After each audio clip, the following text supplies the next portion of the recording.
David Kadams with Death Curse Society, and I just want to say heavy shit.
Woo! Yeah! What's going on? Death Curse Society, Monday Maniacs on the air. It's the Colonel, it's Zigzag. Crank is en route back home after a triumphant weekend at Chicago's Days of the Dead. He dispatched out of Detroit about 3 o'clock. What are you doing? What happened to your wrist? Dude, I don't know, man. I just heard a fucking pop, and I just feel like my Mondays may be done for the rest of the season. I don't know, man. Oh, man. Is that where we're going? I just have to get the pain out of the way first. You know this. I know. This is how we do it. Let's go ahead and get right to it. Cincinnati Bengals. Colonel, what is the status? I think we all know, but go ahead and let's make it official. The season's lost. Oh. But it's okay, folks. We, the Lions fans, are adopting the Colonel for the season. He's going to ride with us all the way to the fucking Super Bowl, man. We're doing it. And he's with us now, so it's all good. Bengals will be back. That guy's a fucking gamer. No problem for Burrow. Get well soon, and we'll see you next year, buddy. What can we say? Yeah, I got to have someone to root for. I'm not rooting for another AFC team. Fuck that. So, no Chiefs? No. What about the Browns? I mean, they're kind of in the same, no? Yeah, they're worse than the fucking Bengals, dude. Like, I'm not rooting for the Browns.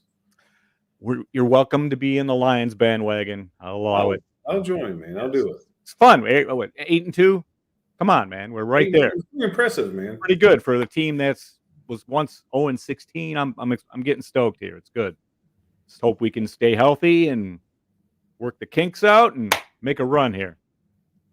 But yeah, we're back. It's been crazy couple of weeks around here, man. Over in Pennsylvania a couple of weekends ago, and then just this last one crashed into Days of the Dead. We're going to get into that, but of course, being Thanksgiving week, it's appropriate, I think, if we go ahead and review Eli Roth's brand new Thanksgiving. You know, the Grind trailer from Grindhouse finally got made into a movie. And I'll ask you this too, Colonel. It's like the fourth trailer from the Grindhouse movie. One of them's kind of a trick question, though, to be made into a feature. So we'll ask you about those later. Think about it. But all right. Before we get going, you want to thank our members. I got to do all this crank stuff that I don't know what the I was about to stop you. I thought he was going into it. It's like, no. Speaking of thanks. Go ahead. You can read the thanks, buddy. No. Speaking of thanks, we want to send a special thanks to our members, our final girls and guys, Chris, Lorena, and Tyrone, as well as our shit. My bad. I'll let you do it. All right. As long as our crazy Ralphs, Rick and Raymond. Fuck you, Rick. I seen your comment. I say that with love. And to our camp counselors, 42nd Street Pete, Corey Clement, Luke, Dave, S. Michael, Stacy Lynn, Orlando, Patricia, and JJ. Right. You got to be quiet because I don't have the cool board like Crank does, but shh. A smattering of slaps. It just sounds like a circle jerk. A bunch of guys all smacking it. Yeah. Sorry, man. But we appreciate you. We love you. And all that information is on deathcursesociety.com. It's like Patreon, except there's nobody's taking a piece. It's all supporting this show and helping us raise production value and all that good stuff and get us to you like we did this last weekend. Right. But shit. What else is going on, Colonel, besides the shitty Bengals? Both Bengals were shitty. Well, they were shitty. The tragic injury to their leader and captain. Yeah. No, man, it's that time of year again. Temperatures going down, holidays around the corner, and the French overlords are like, "Oh, get to work." But that's my life for the next month and a half. Work, football. Work, football. Work, football. The French. That's right. Fuck them. They might be watching. Yeah. I'll be nice. It's fine. But, well, yeah, I mean, my week, same thing. We traveled back from Pennsylvania, hung around for 4 days. I worked pretty much every day as much as I could. And then Saturday morning at 4 a.m., we were in the car on our way to Chicago, to the Windy City. And we're going to get into that, too. We're going to break down Days of the Dead and talk about that and the mission of why we even went there and what happened with said mission. But first, we are going to get right to the nitty-gritty of the show. We're going to talk about Eli Roth's Thanksgiving. A slasher. I mean, something we've wanted. It was the trailer I liked the best back in the Grindhouse. I have been waiting for this fucking movie for 16 fucking years. And it's finally here. Fucking finally here. Yeah. You might want to throw it on the screen now, or you guys plenty warning and plenty of fucking advance. Spoiler, yes. I apologize. I haven't talked to this fucking guy in a week. There's no way to talk to this movie about, except for one guy at work. He's working second shift this week. I'm going to spoil the fuck out of it. I'm going to try not to at first. Now let's quantify this statement, though. Now this isn't a Silence of the Lambs type mystery or anything. This is just a fun slasher. I mean, if you want to call it a retread from the 80s, I'll allow it. It is. It's a slasher. That formula exists here, but. See, I'm disagreeing with you a little bit. I'm saying it as a retread from the 90s slasher. Well, I say both. Is that fair? That is fair. Okay. That's what we're doing. We had fucking fun with this one, man. It's going to be, as we break it down here, but yes, be warned, there are going to be spoilers, but again, it won't diminish the viewing we'll kind of save the reveal, I guess. We can do that much at least. What's going on? Oh, yeah. I can totally talk about this movie without spoiling that part. Absolutely. Even though I've seen that coming a mile fucking way. Well, fuckhead Crank, we're looking at a convention thing for Atlanta, and it's all like, aha, the killer from Thanksgiving is appearing, and it's like to be named after the movie's out. And Crank's like, oh, it's probably going to be meh, meh, meh, meh. And I just looked at him like, really? Really? What a dick. I go, I haven't seen it, dickhead, right? So he came and he went with to me today. Fucking asshole, dude. I mean, well, what it made me do was pay attention to certain people a little better. And therefore, yes, it's pretty fucking obvious. So, if you have that information beforehand. But still, even knowing that, I had fun with this movie. I mean, let me set it up and then Colonel will throw it to you first. This is what it's about. 2022, Thanksgiving in Plymouth, Massachusetts. We've got people gathering outside Right Mart Superstore in preparation of the Black Friday sale. And man, if you've ever gone to a Black Friday sale, this is a concept that needed to happen, and they fucking nail it here. It's hilarious, but so sad that it's so fucking realistic of current society. So you have Jessica Wright, whose father Thomas owns the store. She lets her friends Evan, Gabby, Scuba, Eula, and her boyfriend Bobby inside early through the side door. They just gotten in a fight with the rival football team and all this crazy shit. Well, they see them. It causes a huge stampede. The doors come down. People die and get maimed. And then so it's just this never again. We're never going to do this. 1 year later, they're back to have another Black Friday sale. And some people are pissed. Right? That's right. You nailed it fucking perfectly. And then, so what do you think of this opening concept, Colonel, with this? The opening concept, So your initial thoughts? We're just talking about the first. Yeah, I mean, initial thoughts of this, just this part. Well, I'm not crank. I do it a little differently, I know that's why you're throwing me off because I'm used to cranking. What's your initial thoughts going into this? Yeah, let's do it that way. Just do the whole thing. No, we're fine. We can talk about the first 10 minutes because it's a perfect setup for the fucking movie. Exactly, and then that's all it is. It's great at setting up the characters in the film. I thought you got a good read on who everybody's going to be right from the fucking jump. Oh yeah, cool. I don't need no backstory. We're getting it all right here. I have been to a Black Friday sale. I used to work retail in college, so I've seen Black Friday sales. I'm so glad that they're almost a thing of the fucking past because that shit is ridiculous. Fucking ridiculous, dude. So I kind of felt like I had like a PTSD flashback during this fucking scene for a little bit. Like, oh, what the fuck? And dude, it's just fucking perfect, man. Fucking perfect. It has you hooked and you're ready to go. You're going up this hill. You're enjoying it. You get that scene's over. You're like, oh, we're about to go. Oh yeah. I've also been part of Black Friday sales. I've stood in line at a Best Buy. I was telling Crank this story when we were coming back, and a carload of fucking idiots, some hard asses come up. They're always walking up and like they don't see the fucking 400 people lined up in the carts maze they made.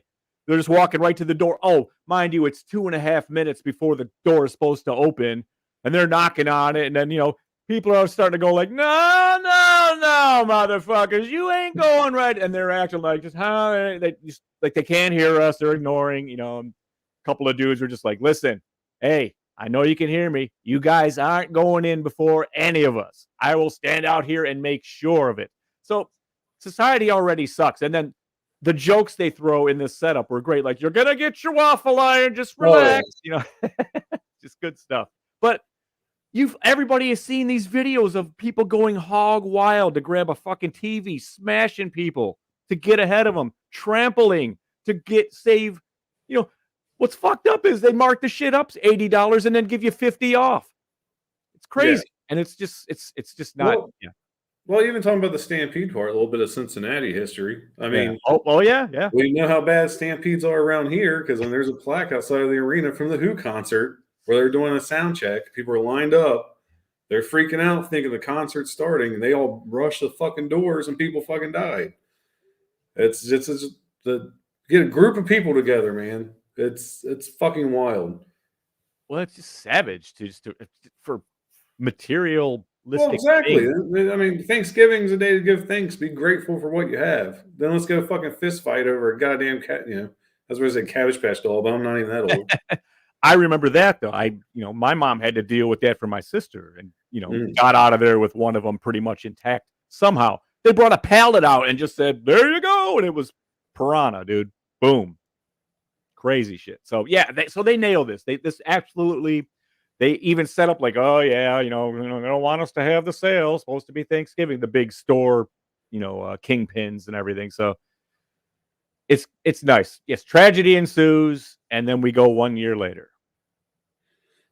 Right? That's right. Well, before we go 1 more year later, for the folks that watch this, I don't know if you noticed this. This movie takes place in Plymouth, Massachusetts, right? So we're talking fucking New England, Massachusetts. People have Boston accents and shit.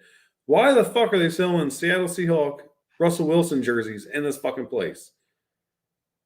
What the fuck? The crazy thing is he's absolutely like he's already a Denver Bronco at this point, right? I mean, they already slashed the prices on the prices, man. This shit's like $10 a fucking jersey. No one's buying a Seahawks Russell Wilson. I think a grip was said, go grab some football jerseys. We need a rack of jerseys here, and that's what was there on top. And they just, I got some Patriots jerseys, and then the Seahawks. Well, fuck it, no one's going to notice. I didn't even notice that until you. I did. That stuck out like a sore thumb to me. I was like, what the fuck? Because they mentioned Patriots. Hey, you're going to get tickets to the Patriots game, and then how about the 50-yard line and all that shit. So, right. Well, folks. Joining us momentarily, I don't know how long he's going to stick with us, but from somewhere in the Midwest, Redcranke joins us. Woo! I see you hanging outside that truck stop restroom waiting for Yep. somebody to give you that toe tap, baby. I see you. That's right. I'm waiting much? for a visitor. So what up, dude? Is my audio okay? You're fine. Yeah, you're fine. Little All right, delay, short delay. What's up, guys? Woo! I am sitting in a Taco Bell parking lot outside of Indianapolis, basically. So Come we'll on, see how man. this. Enchilada, one bite. Do it. I have a taco right now. Got tacos. That might be messy. So. Shit. Howdy, folks. So we just gonna kinda get talked outside of Indianapolis for us to stop And again. and by the way, fuck you, Ziggy. I didn't mean to fucking do that. I know, but you did. It did. I guess I didn't mean to, though. it didn't diminish the movie at all. So I mean, even knowing that information, you're going to get slapped with so many red herrings in this movie that you'll never figure it out in time. Right. Yeah. Right. We just talked about the intro, the 10-minute intro, 2022, the Black Friday sale, and what'd you think of that? Fucking brilliant. Yes, Why hasn't anybody done that before? we just said that. Okay, I missed that part. No, there But yeah. have been a couple movies set on Black Friday, but not like this. Yeah, I still haven't seen the Bruce Campbell one yet. I need to watch that one. Right. But That can fucking call Black Friday for fuck's sake. yeah, but I don't know if they have a stampede kind of thing like that. Nope. And then the brilliance of having like the security camera, the 4-shot screen, kind of like what we have here with the Christmas music playing. It's silent. You just see pure chaos on every screen. There's shit flying up, fists, moshing, and it's just, Well, and that first 10 minutes really kind of shows you what you're in for. Also, like when it comes to the gore, the guy that gets his neck split open and then the head crush and peel. Lovely. Forgot about that guy. So Dude under the fucking stuck underneath the fucking door, bleeding out, getting trampled. Right. Fucking Mark Sanchez's fucking wrist getting broken. Colonel Mark even felt that worse. He was all like, "Oh fuck, Joe Burrow, shit." When the dude's arm. Oh fuck. Are we We comparing already passed it. We already got past it. We already got it out of the way. And we've adopted Colonel and the Detroit Lions bandwagon for the rest of the season. He's an official Lions fan, and it's cool. No worries. Whenever his Bengals are officially eliminated, we'll say it like that. Yay! Okay, so now we are 1 year later. And here we go again. We're going to have another sale. And some people are against it. There's protesting. Some of the victims involved, they're against it. I mean, footage has disappeared. Yes. No one's been held accountable. Security footage blacked out all of a sudden, right when the chaos ensues. Perfect system. Never had a problem before. And now we've got nothing. So something's afoot. And somebody must pay. But then this is where we got our first kind of treat of the extreme gore we were getting too, with old Lizzie, the waitress. And we start to see a lot of the shoppers from the Black Friday sale that were kind of doing the more heinous things, kind of in their own predicaments, especially if they showed up in the footage. Right. Because the footage does arrive. There's a backup that the daughter, who's kind of torn because she said nothing at the time, but now she thinks she should help and provides, she finds a backup file of those nights, what happened, and she gives it over to Patrick Dempsey. He's the sheriff of the whole deal, what's going on. And he's on it. They want to crack this fucking case. They need to figure this out, and persecute all the people involved. So what did you think at this point? You got this is where I feel like it was the 90s style, when it's almost like Scream, where they got the kids, they're kind of whodunit, they're working it out, trying to figure the shit out. So see, yeah, that was where I want to disagree with you again. I got more I Know What You Did Last Summer vibes than I did Scream. This had I Know What You Did Last Summer written all over it with a touch of Scream. I even said myself, it's I Know What You Did Last Summer with a little bit of splash of Scream mixed in. No, I really like the vibes, man. fuck, we're kind of going from Act 1 to almost the end of Act 2 here. We're covering a lot of ground. But no, the process of elimination was fucking great. It's an Eli Roth film. I expected gore, Yes. and I fucking got gore. Yes. I got mostly practical effects from what I can tell. There's some CGI, but a lot of it was practical. Because it looked cheesy. Oh, so good, though. And I fucking loved every bloody second of it.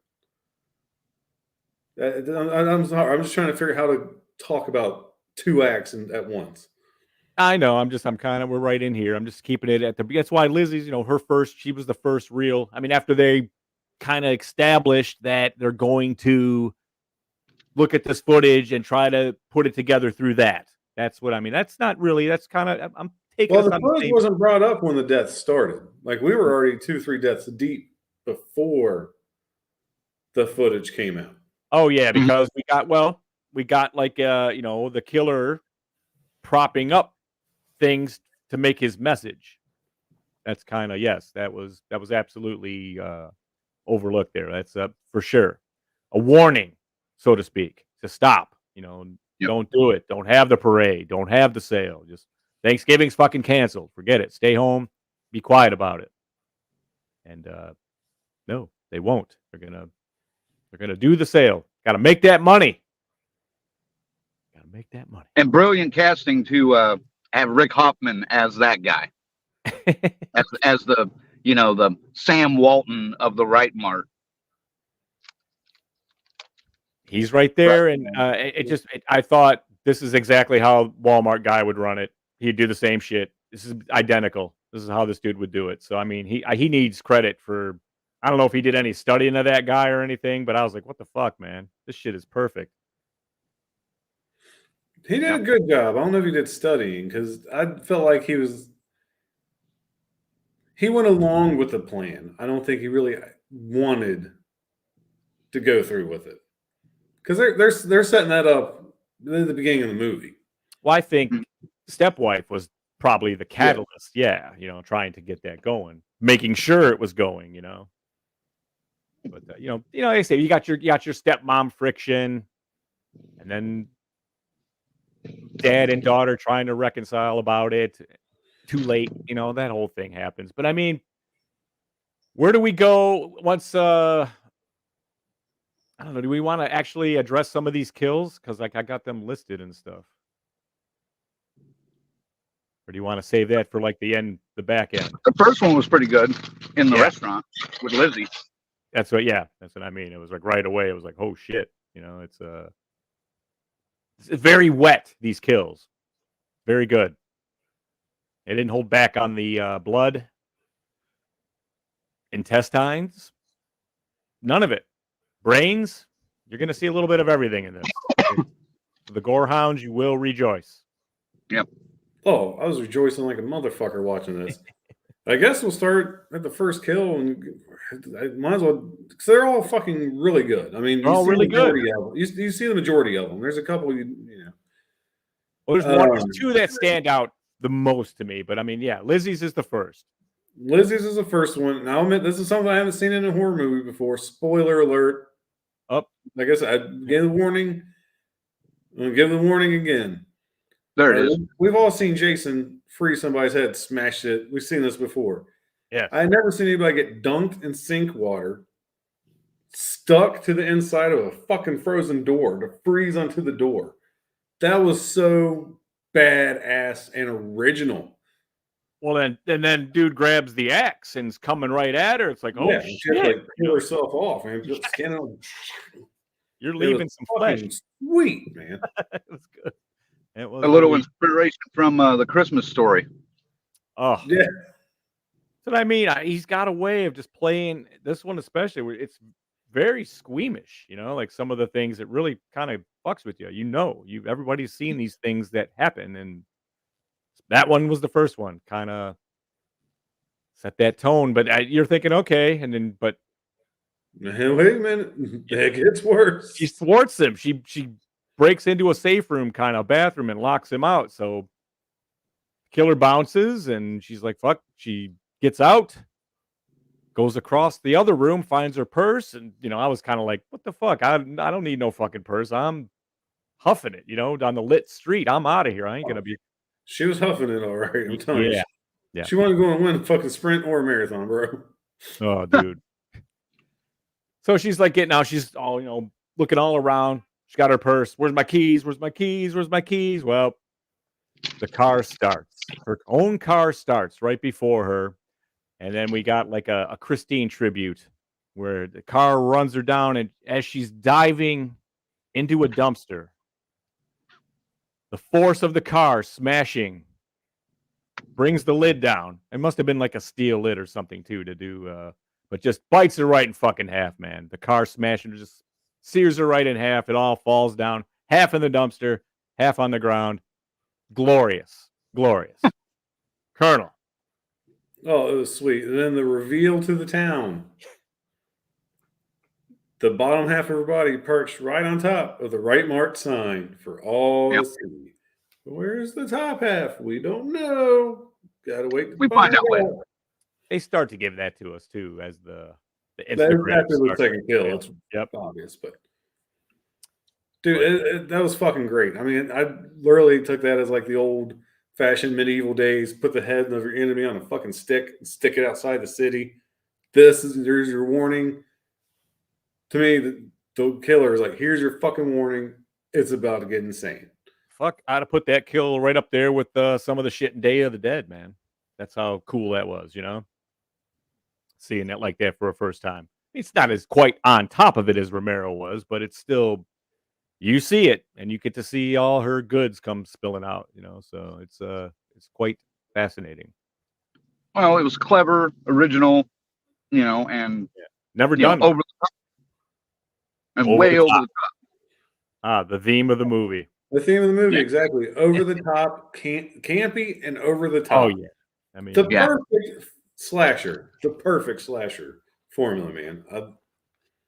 Well, the dialogue totally makes fun of itself, too. I mean, the stereotypes and everything that come up, and happen. And the little jokes they write into it, just in between all the great gore, just keeps this fucking movie right there, man. It's just the tongue-in-cheek dark humor that you want, and then you're just rewarded with these glorious kills. I mean, actual slasher, quality slasher, shadowy, walking around. They give you the killer from his perspective once in a while. All the horror movies are tributed. I mean, Colonel and I agree there's 80s and 90s elements throughout this whole thing.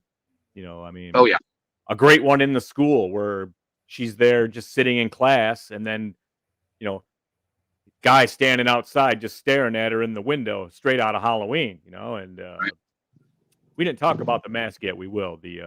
Well, and the opening shot of the movie is a nice little tribute to Halloween because it's that handheld going up to the door. Totally. Totally. Beautiful. Now, I mean, speaking about the characters, I'm going to kind of take over for a second. Yeah. How'd you feel about the acting? I found it to be pretty good, man. It was, it didn't distract me at all. So right there, I'm like, okay, I mean, the assholes were assholes, the sweethearts were sweethearts. It was right how it was supposed to be,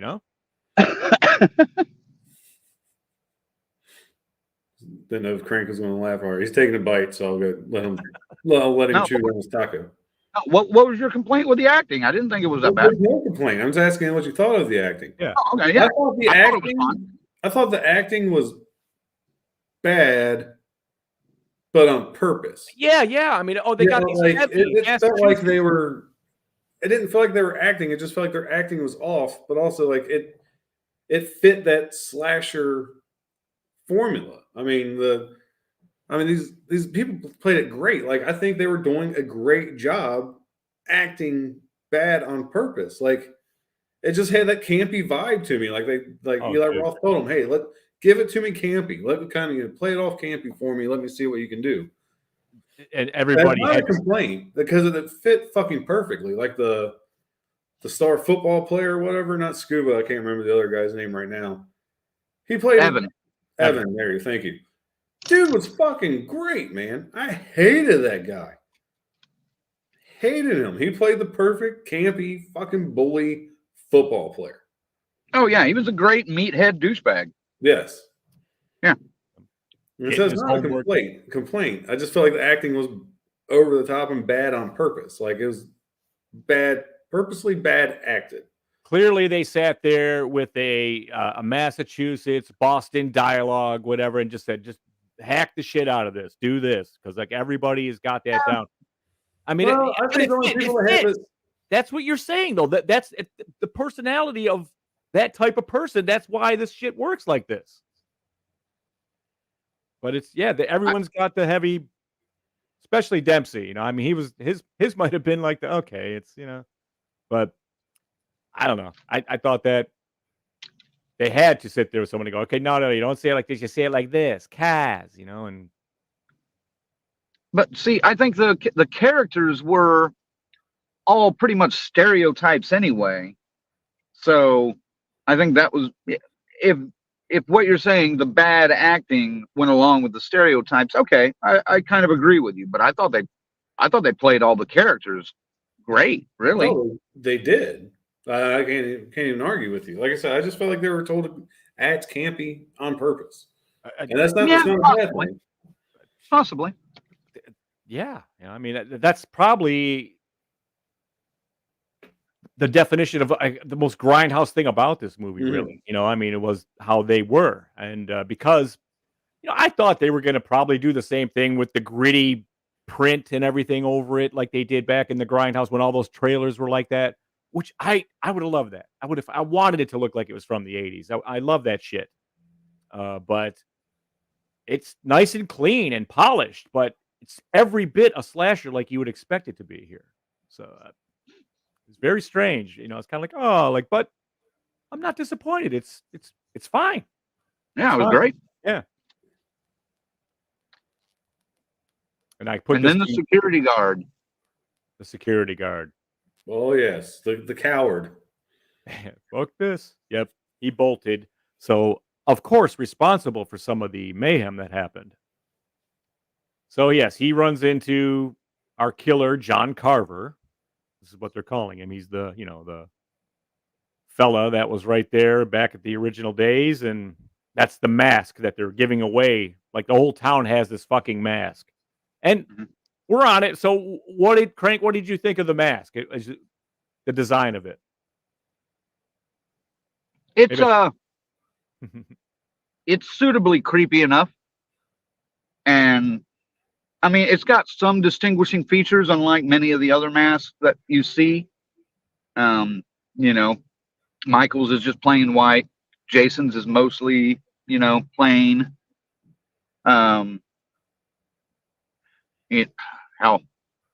The Scream is pretty plain. I Know What You Did Last Summer, Uh-oh. Nope. I'll give him 5 seconds. I'll jump in. Yep. I know what he's saying, though. All right, no, I know what he's saying. So I really like the mask for multiple reasons. One, it was simple enough. It looked like those cheap, old school Halloween masks. There, everybody has kids. Yeah, with the and just the color scheme, very very autumn-ish. I loved it. It had the dark browns and the tans. Like the mask, even the tone of it gave off the Thanksgiving feel. Especially certain lighting and stuff. It's a fucking pilgrim. And it fucking popped, dude. Yeah. It popped on screen for being a darker tone. Super creepy. Mm-hmm. I liked it too. I thought I liked the way it had eyeballs, like whites, and then it had the little circles was where he looked out, and then he wore like a black hood behind it so you couldn't see his hair or anything.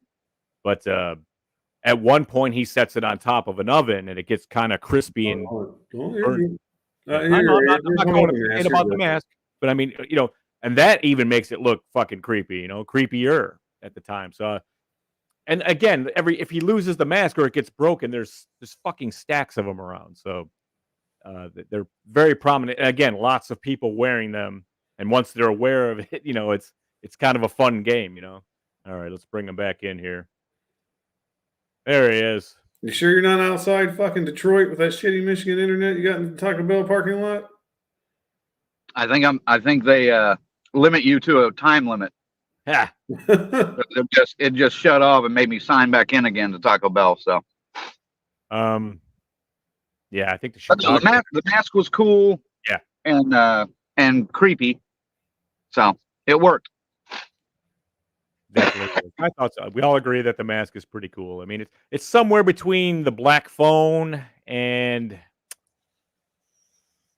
I don't know. Where do we go on the other side of that? Huh. Is it like Michael Myers? Just the plainness? Like I said, I didn't really think. I mean, it was plain, but I really didn't think it was that plain. No, it's pretty unique. Yeah. Maybe somewhere between Black Mask and Terror Train, the old one. Okay. All right. Yeah, because it looks like it's wood carved almost. The way it's long. You know, it has the swoopy hair and shit. Hey, Yeah. when he's standing in there just staring at you, looking at you with the fucking axe, your hair would fucking stand up. No question. Oh, yeah. All right. So now we have the security guard, and he's going to have his run in. And again, this death, I was kind of at first like, oh, Jesus, what is this flippy shit going on here? But then we are treated to a glorious beheading. Colonel, take it from there. Glorious is an understatement. Okay. It has been, with the exclusion of Terrifier 2, the Terrifier movies, most major Hollywood releases, we don't get this type of gore anymore. It's very toned down, CGI, and all of its practical glory. Off comes the head, blood just fucking gushing. A good 4 count. Yeah. And the and the best part, I'm skipping the gore here, is this is where I know the killer, John Carver, is a man of my own heart, took the time to feed the guy's cat before he left and gave him a little pet and fucking grabbed what he needed and took the fuck off. I appreciated that scene so fucking much. I saw it coming to us that he's going to feed the cat or kill the cat. I wasn't really sure, but then I went, okay, And they're gonna kill that fucking cat. You don't kill no animals in these movies. Hey, no, there's just too many people out there going, fuck that, I don't want to see any animal gets killed, I'm leaving. So, nope, cat gets taken care of. But they even use the cat like he's going, all right, buddy, where is he? Where is he? And then the cat kind of, he's over there. And then, of course, he's not over there. So, pretty good. And kind of, we did almost forget to kind of set up the scene a little bit. Dude's hightailing it out of town. Oh, he's out. Like I said, the waitress is killed. Everybody knows. For somehow this dude's like, I'm gonna get the fuck out of here. I could be next. So the motive was there the whole time. The whole town knew the fucking motive. And I just thought it was great how he kind of got set up. Because, he's talking to this guy, this Uber driver. Yeah. I'm almost out. I'm leaving him, blah, blah, blah. He's like, I fucking see you. I'm coming down. I'm packing. Yeah. And what's missing? His pad on the table. Just sat down. So, yep, it was, he's in there, and I have to admit, I did jump a couple of times on this, during this film. Oh, yeah, it got me too. That might have been one of them. That was one of the jumps for me. Because in this one, I knew it was coming, but there was so much going on at the screen. Yeah. Like, it got me. It's not like, the Conjuring movies where it's set up and you know exactly where it's fucking coming. This is like, it's okay. I know it's coming, but what's he doing? And bam! The fucking cat fucking throws a misdirection on you too, though. It works. It fucking worked. That fucking snitch for a cat. What'd you think of the kill, Crank? It was a good kill. Simple but messy. So messy. Yeah. I like the misdirection with the cat at the end. It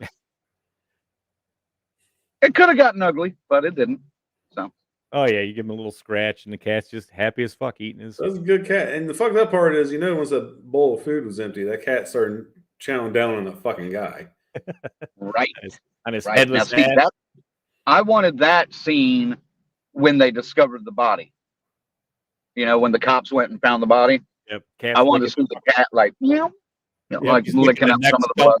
The neck stump and shit where the fucking shit's popping out. Oh yeah, that's missed that though.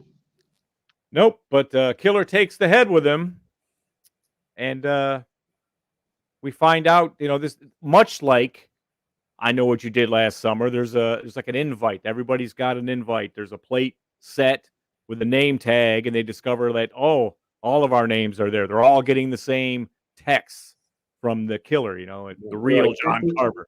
Yeah, they're like getting tagged on Instagram posts, which I thought was a great way to tie this into modern times. Yep. Because you didn't get that overdone trope that we have now where people are texting and it pops up on the screen. You can see all that. You didn't see it. It was literally like, oh my God, I just got tagged.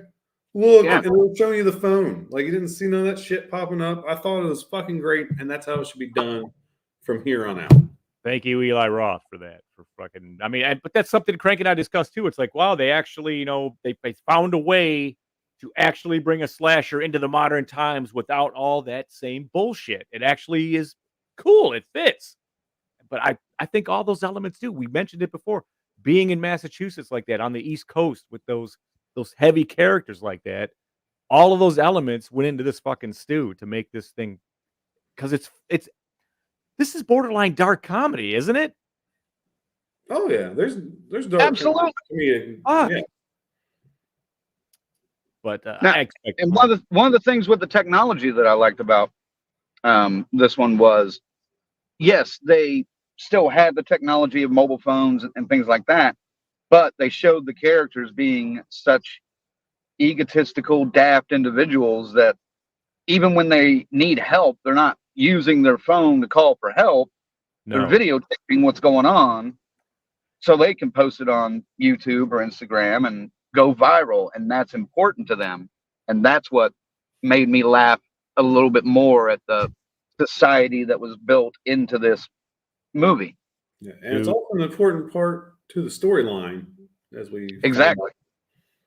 I mean, he slaps society right at current society, gets a punch right in the nose from Eli Roth in this movie, and it's great. He's fucking right. You could definitely say there was a biting satire edge to this whole movie.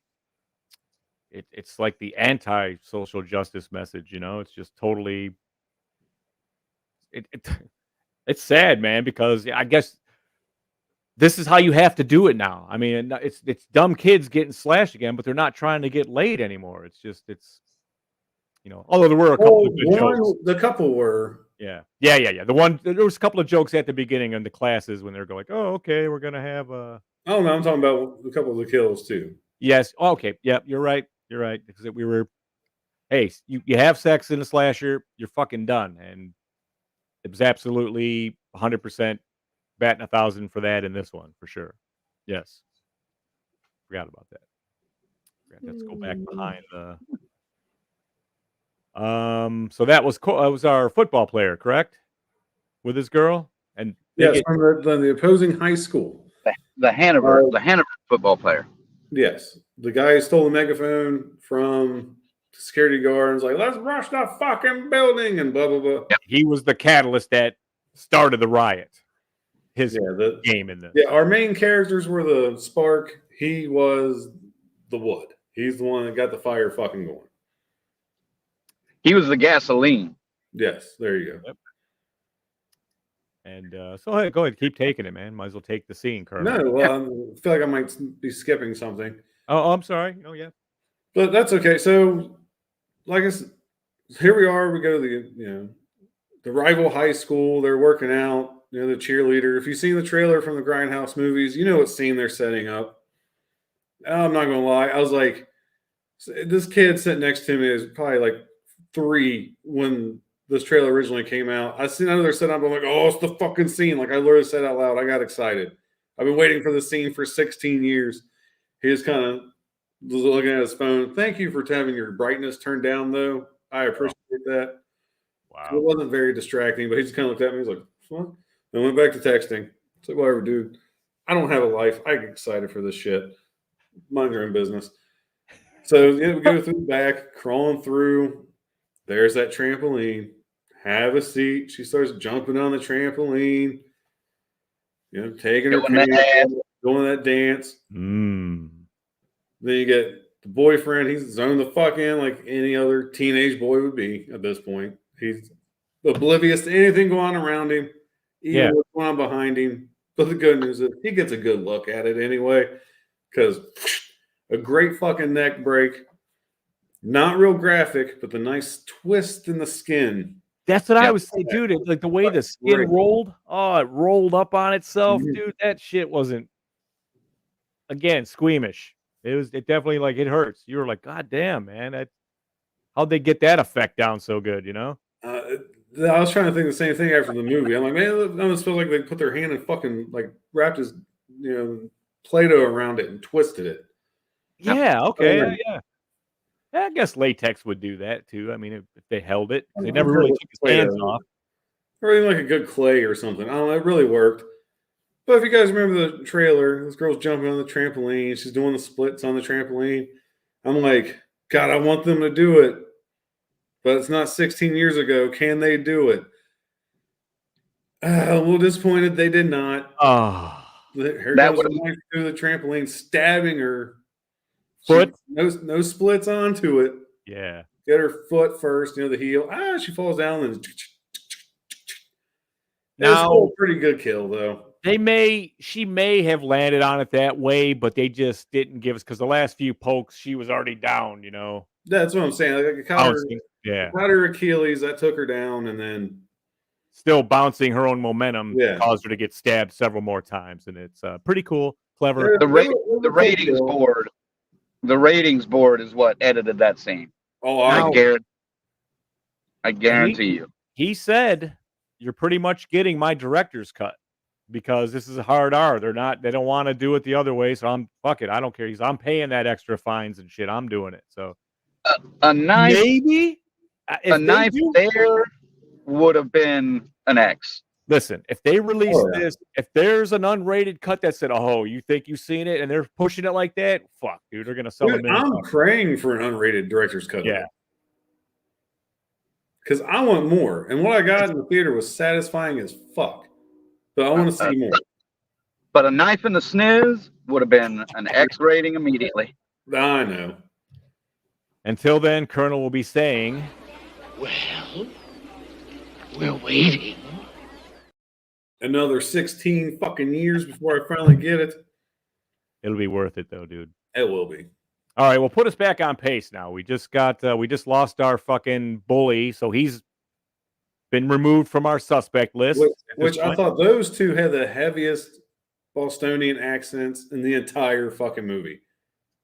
Yeah. I thought that was great. I thought that was pretty good and funny as shit. Trying to piece it together because I didn't see it as recent as today. Like I've seen it Saturday night. So, well, I believe this is the part where our main character, Mark Sanchez, goes to the cops. Correct?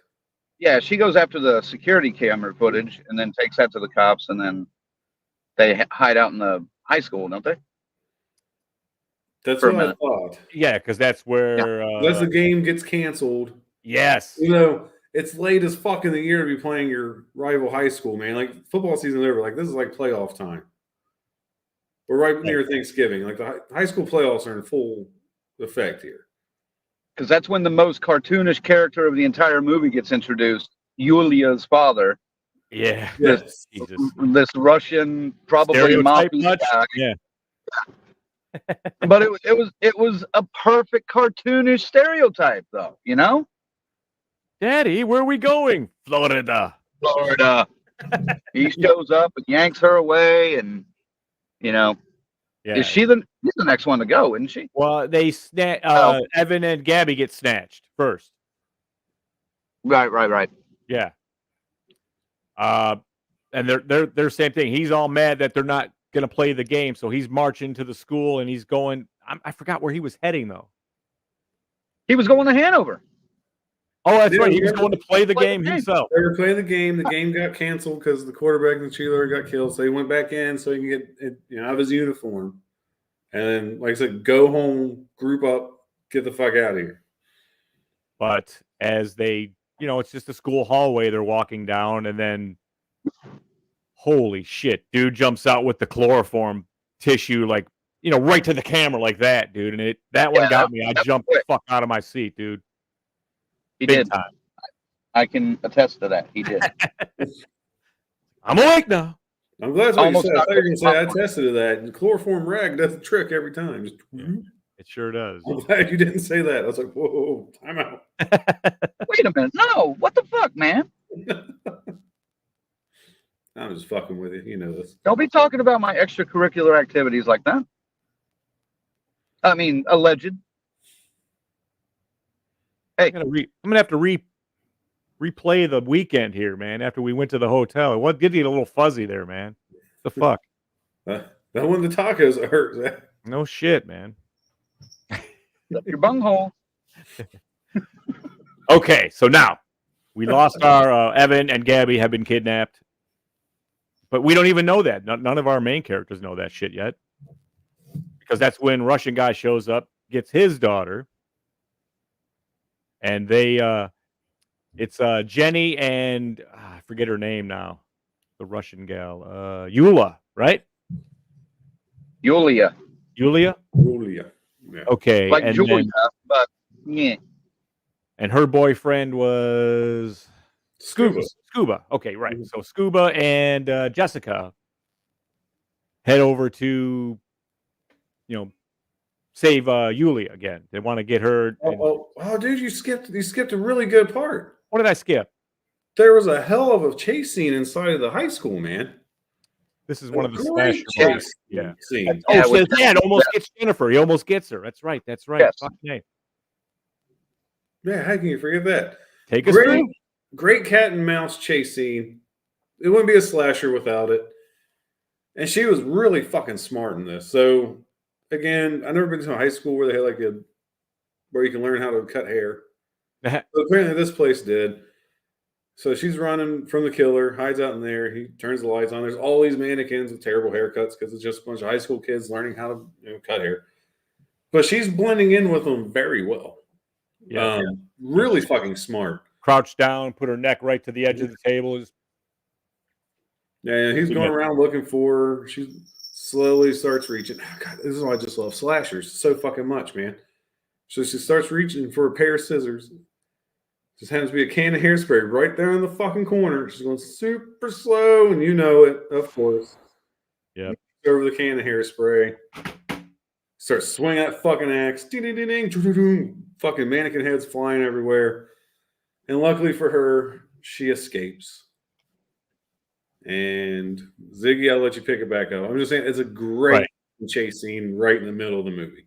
Yep. So like, they're like, oh my God, he's in there. And then, the sheriff, everyone runs in. Killer's gone. They can't find him. So you got to think though. We've got a sheriff. We've got a deputy that just showed up out of the blue, just got transferred in. Another red herring. We've got the people, the victims' families from the tragedy a year ago. They're all running around just glaring at everybody for this shit. You don't know who's what yet. We still don't know who the killer is. The new boyfriend. The boyfriend. Yeah. Oh God, I even talk about Jessica she's dating the ace golden arm pitcher in high school who gets maimed and his arm stepped on and broken in a million pieces during the stampede. So you got him resenting her and everybody, her family, for costing him his career, his baseball career. And now he's shown up a year later back in town for no fucking reason. So he's out there being a red herring too. There goes Crank again. You guys got kicked off. Oh yeah, we got to re-enter, and every 10 minutes it looks like. So we get to the Russian's house. Wait, let me think.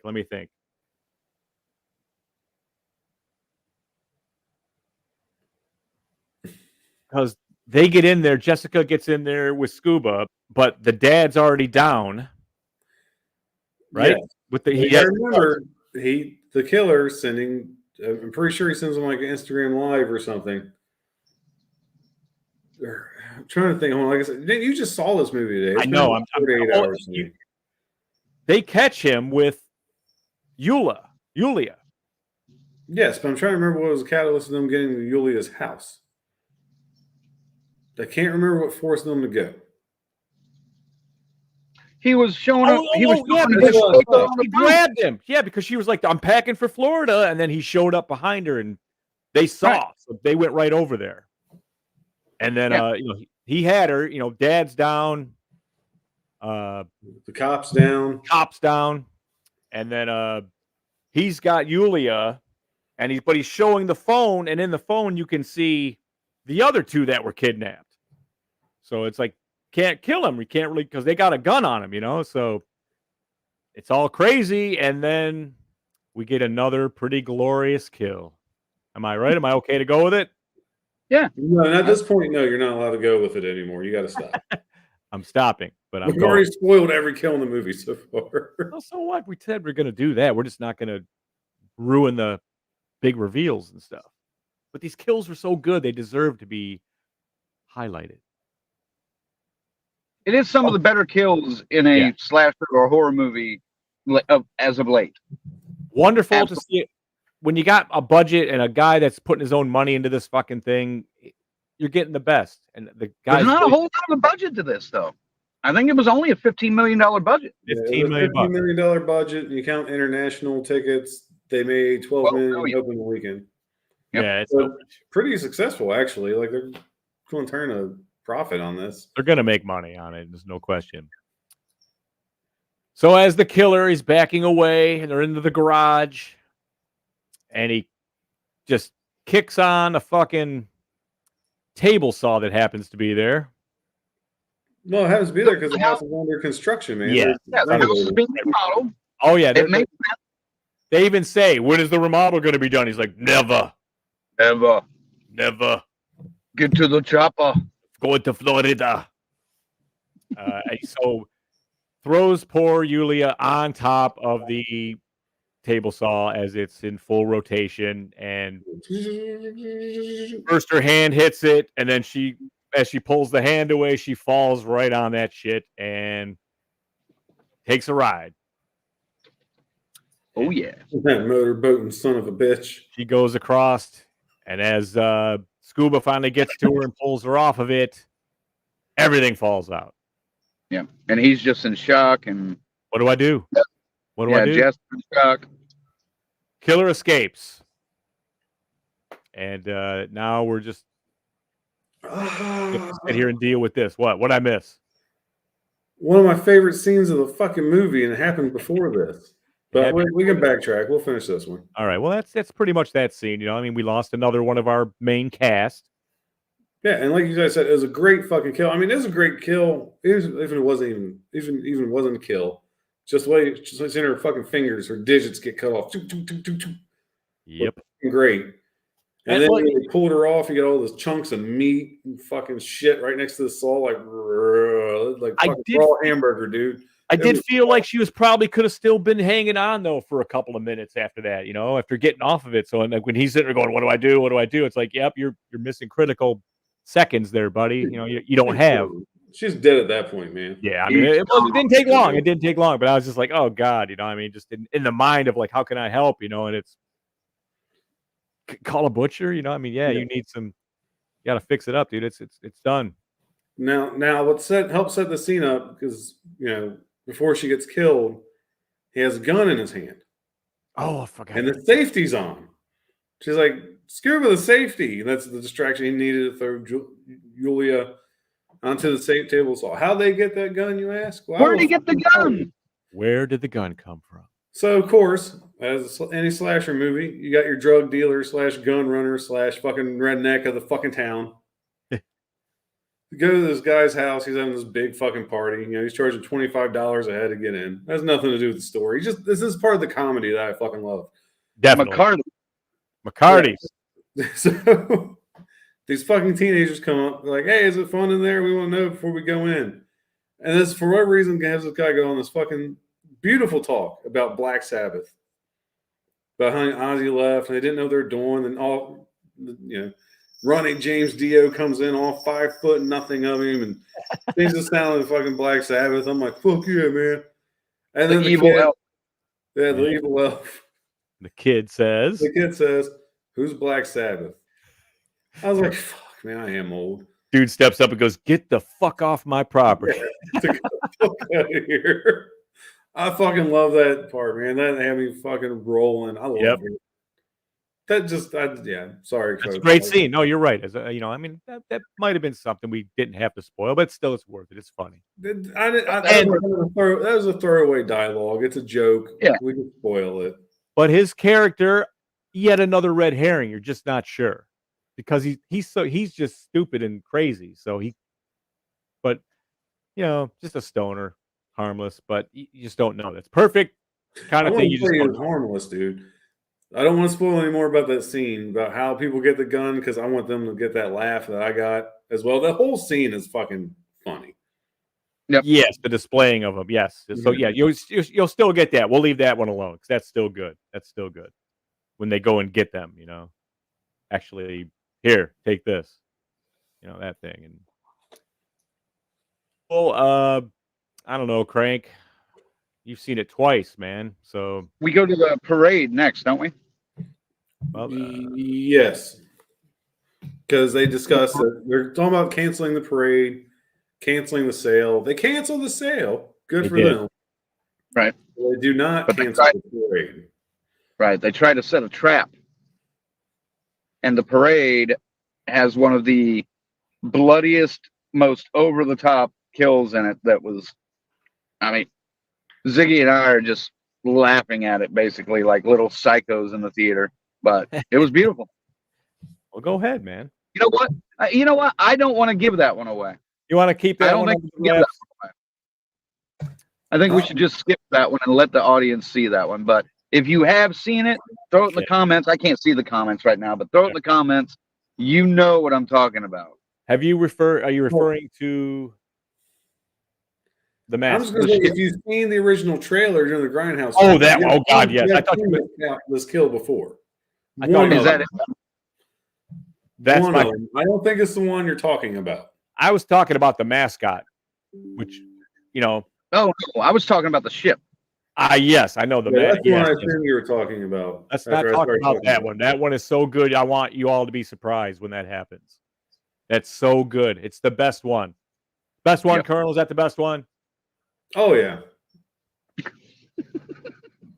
It's so it's good. the most graphic one out of all of them. It's so good. Those that And have seen it, you know what I'm talking about. Dude, they hang on it so long with the camera, man. I was just laughing. Like I said, we were giggling and shit, going, "This is fucking great! Look at this Well, shit." the reaction to the kill was what had me fucking laughing my ass off too.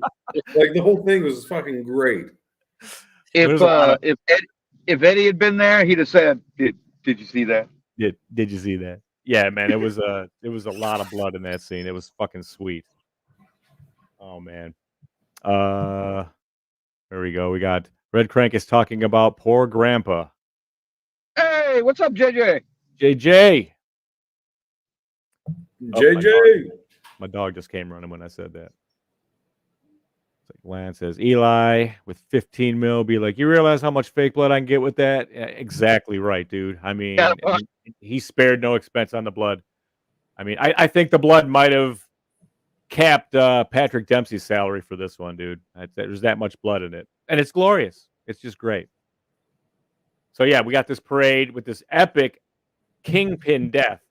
But there's also like this beheading there, too, of the mascot that's running around, the guy in the turkey suit, which also kind of happens in that trailer, I think. it does. Yeah.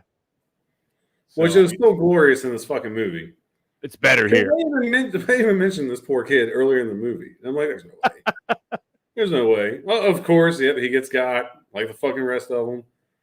And the whole setup to it is brilliant.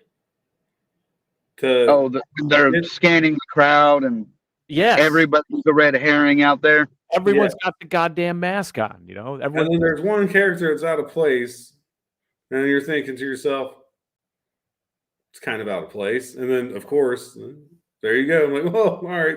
Didn't really try to hide that too much. I liked it, man, 'cause it just allowed him to walk right the fuck up. Like, oh hey, what a Yeah, like I said, it was fucking brilliant. I'm not trying to spoil everything. So no, we'll stop right there with it because that rest of that scene is fucking gold, man. I guess Crank will be back in a minute. But we literally sat there, and just laughed about it and clapped a little bit, dude. I was like, that was fucking good, and that's when I was kind of going, okay, man.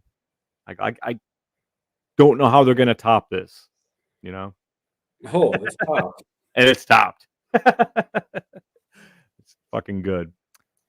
So yes, I guess we can because of all the chaos at the parade, the beheading, and this other incident, some smoke bombs get tossed, a flash bomb, and we've got all of our caskets gripped up. Damn, that's why I was trying not to spoil, man, because that really reminded me of like the fucking some Batman Dark Knight shit. You know what I mean? Yeah, I mean, That one felt a little out of place, but it also kind of confirmed my thoughts throughout the movie. yeah. So, Okay, just pay attention to that. You know, we don't need to go too deep into it, but yeah, they because how are we gonna go? We can't. You know what I'm saying? They're gonna that's right. So next thing we know, we're fucking somewhere, somewhere. an undisclosed location Okay, with yeah, that's fair. new wife, passed the fuck out, coming to, being basted like a turkey. Yeah, buttered, parsley, salt, pepper. Mm. This was You're in the making me trailer hungry. actually too, a little bit. That scene was. And I am convinced now that Taco Bell has a 30-minute timer on their Wi-Fi because that's exactly. Yeah, but you've gone twice. It's probably 15 minutes, I think.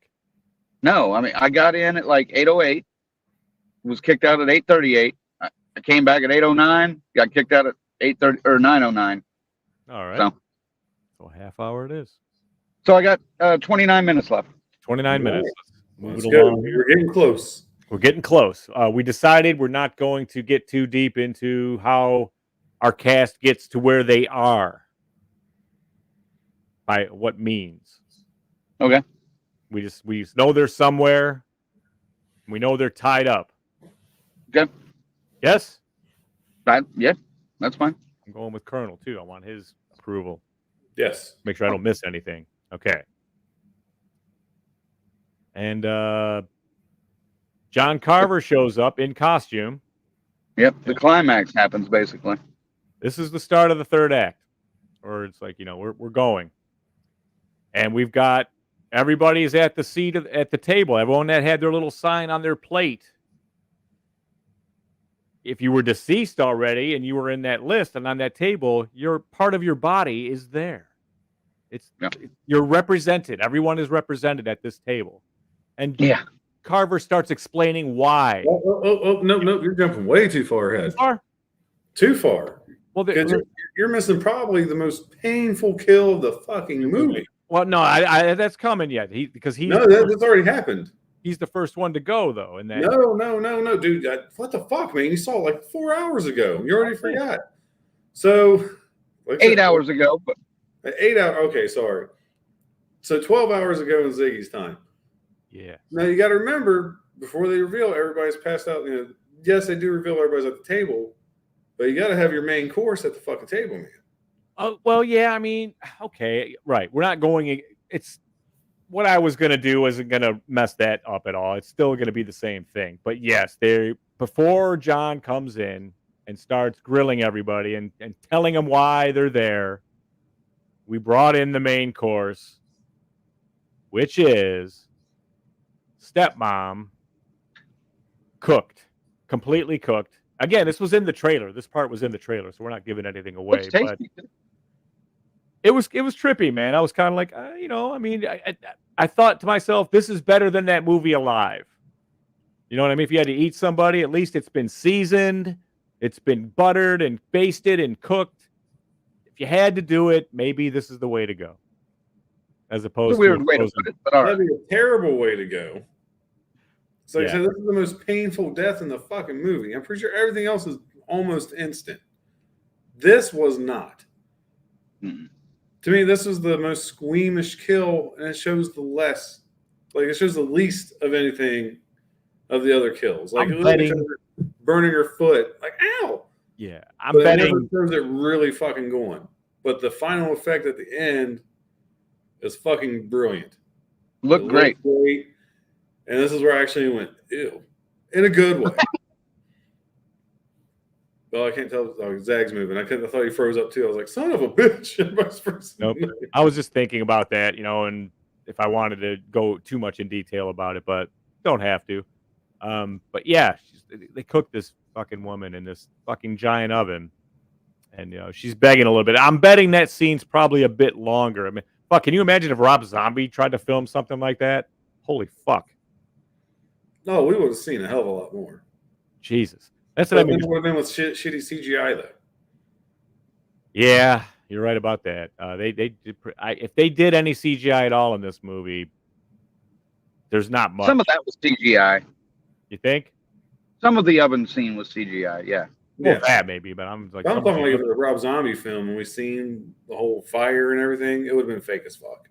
Oh yeah. Well, his gunshots and stuff. Fuck, crazy. Let's see. How could you forget a detail from 8 hours ago? Guy with weed. Yeah, thanks, Lan. Tarek. Right. I love you, man. Let's see. Just happens to be the same time frame from eating and going to the restroom. That's good business on Taco Bell's part, man. I'm surprised they lost Crank yet. So now we have. I don't know what's going on with my stomach because Ziggy and I ate some cheesesteaks at 1. Nothing's happened yet. I had to show him Detroit style cheesesteaks. They were good. Still probably ranks 3 out of the 4 that I've had, though. Did I tell you I liked the Joe's one better, and I didn't have a Geno's that time? So, yeah. My Joe's is number 2. My Geno's is number 1, and then that other whatever that chain one was that we ordered was number 4. Yeah. It was all right, but it wasn't. It didn't have love. It had corporate bullshit. Jersey Mike's or something like that. It was something like that, but yeah, those weren't great. Yeah. Anyway, continue. Continue with the story. So now we've got this cooked woman in the middle of a table, and all of our cast going like, "Oh my god!" And dudes kind of telling them why they're there and what's gonna happen, and you guys use your phones instead of helping to do all this stuff. Well, because we're gonna get you some subs right now. And my second favorite kill comes at this point. For sure. Nice. Which is I'm looking at Colonel and seeing if he's going, am I going? The last kill. This is the okay. Well, first though, before you get to your kills, real quick, or is it before? Now I'm trying to remember. Again, like I said, it wasn't 8 hours ago. It was 48 hours ago. Where I went, ew, is when he fucking literally carved a piece of meat. Yeah, I was like, ugh. Yeah, but that was the thing. It looked nice and cooked in there. It was all. It did. Like, it looked fucking good. The eat and the scene, the special effects look great too. So yeah. All right, but go on. I'm sorry. That's okay. I mean, so yeah, and he's the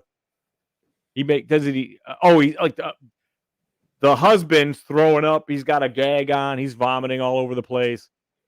And he tells Evan, our football star, that you were the one that just stood there and recorded people dying, and just said, "Oh, R.I.P.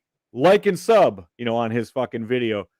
And so he grabs this big meat tenderizer and throws his head on a table, and there's like, "Well, what's he gonna hit him?" We've seen this in Texas Chainsaw Massacre. No big fucking deal. Oh no. No. He fucking starts blasting, dude. He's blasting holes in this kid's head, dude, and just leaking up, brains leaking out, blood leaking out, his hair falling off. It's fucking massive. It's a head trauma at its finest. Colonel. Head trauma at its finest is an understatement, sir. This was probably from recent memory. I mean, I have to go back and watch a few films, but this is probably the best head bashing kill I've seen in horror. Like I said, I could be a product of the time just because it's the newest, the freshest in my memory. But man, it was fucking beautiful. Fucking beautiful. High Tension comes to mind, but I'm with you. I think this is the new champion of head trauma kills. I'm high giving it tension, to him. though. Yeah. I'm giving it to him. Oh, I know that one's wild too, man. That's some head trauma, but I mean, it's more of a beheading too. But it is the scrape off. But just the bashing, the watching it bump in the fucking head when the head doing this shit. Perfect shot though. You see the fucking thunk, and then they cut back from his view where you see the holes and shit. Excellent. And the fucking One brain matter all over. One thing I want to add about that scene, though, not necessarily the kill was great, but were you guys bothered by the whole James Bond villain aspect of John Carver at that point, kind of laying it all out, and the jokes, like when he got blood out of Yulia's neck for wine and all that? Was that I could have done without? That was the cheesiest part of the whole movie for me, I think. I could have done without the wine scene. With the he takes out he sticks her and just fills up a wine glass. Oh, that's going to be chilled, because he had her sitting in a refrigerator, in a chains, in a bag and shit. So, and I don't know. Yeah, but as far as him explaining what he was doing and why before he was interrupted and everything, I didn't mind it, because it means he's not. This is pure revenge. This isn't psychotic. Well, yeah, it is psychotic, but he sounds, he's making sense with his logic of why he's doing this. So, all right. Yeah, I mean, I'm with you, Crank. It was cheesy, but I'm also with Zag. I didn't mind it. I thought it fit. I thought it fit well because it's all premeditated. I mean, there's certain scenes they show the movie where it's like real high tech, like, oh, we're getting a signal from here, but it's also, it fit with what they were building up to, I thought. All right. It was probably my least favorite part of the movie. He said the vomit part was very Hostel-esque, and Land followed up with, "Oh yeah, I chuckled when I read throwing up with a gag is on Eli Roth's signature." Well, and it's Rick Hoffman, so yeah, right. Perfect. Yeah. Hey, a puke away. Puke I away. mean, but it's fuck. It's like a pretty grim. That did remind me of Texas when they're all tied down there and trying to fucking and she's stuck there, had to witness all that shit. It's very assault on the senses that way for them. But then our oh shit, what's his name? The party guy. The party guy. The guy that had the party for $25. Oh, McCarty. Actually, The McCarty party. McCarty party. He's trying to get when they're getting their guns, he was trying to get Jennifer to get a gun too, and she did not want a gun. No, I don't need that. No. He's like, well, here, take this, and it's just a little tiny blade, a little sharp blade. He's like, It was the ring. It was a ring. It was a ring. Yeah, it was a ring. At the parade. And so, he finally gets it to her. So they're sitting and stuck here. She pulls it out and she gets her ropes cut, and then hands it off to Scuba to get him loose too. Right, because there's a little blade inside the ring that she's able to flip up. So go ahead, Crank, before you get disconnected again. Oh, she just, she hacks through the ropes and then passes the ring off over to Scuba. He hacks through his ropes, and as uncoordinated as they were, Scuba jumps in the action and knocks Carver down. Jessica tries to, they get up and escape. And this scene got a little confusing because it was like, I didn't know where they went into the next shot. Like they just happened to get into the middle of this hallway, and it just seemed a little disjointed.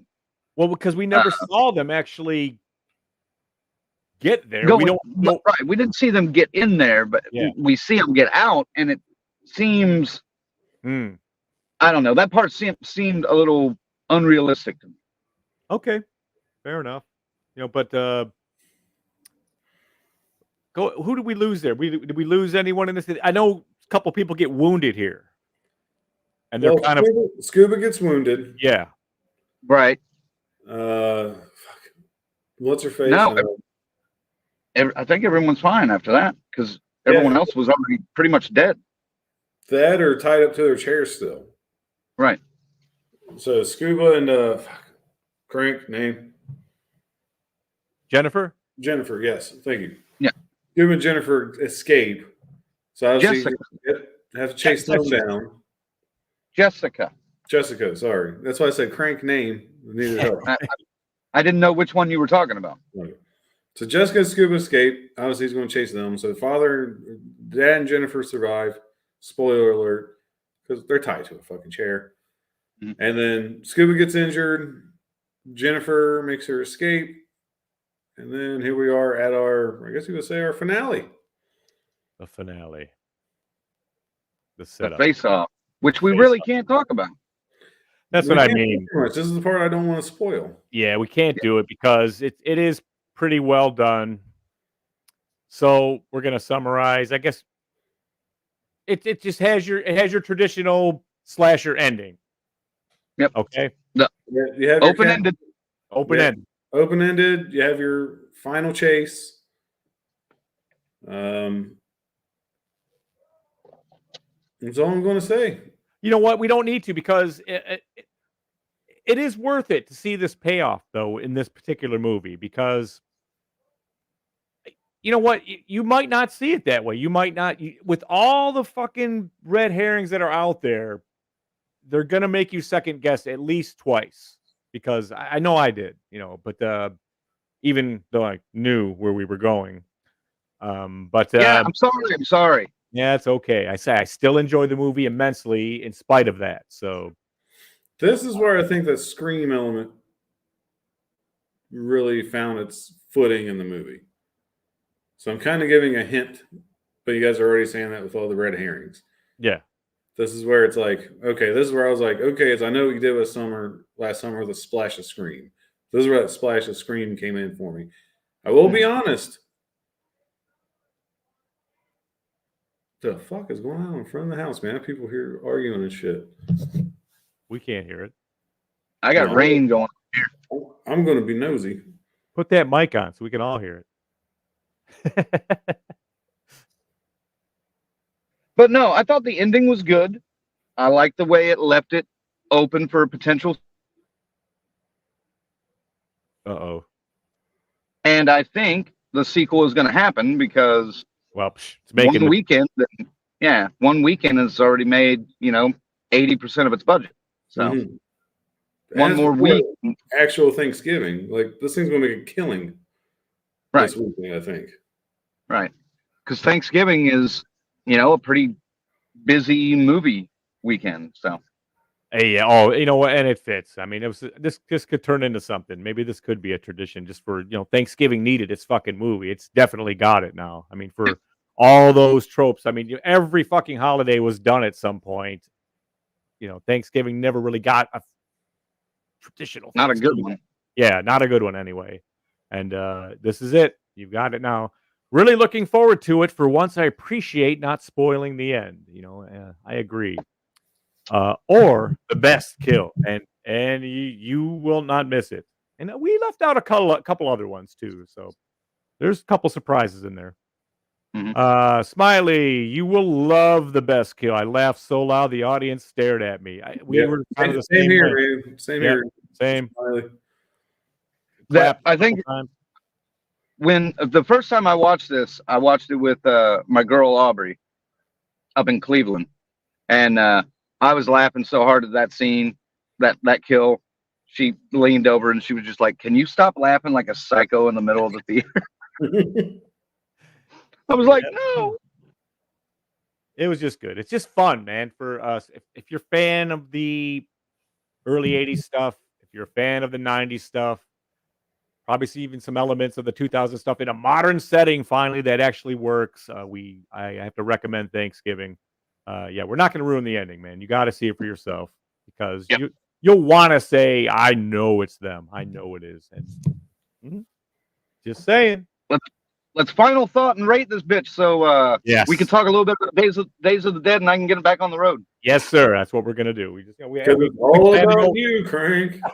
We plan to go an hour and a half with Thanksgiving. We've done that. I burned like 2 gallons of gas just sitting here talking to you guys. Turn that fucker off. All right. I'll start. Thanksgiving.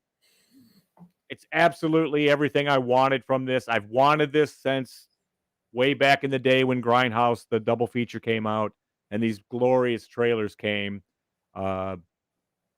This was the one I wanted. Obviously, a slasher. I'm always going to go for the slasher, and they fucking gave it to me.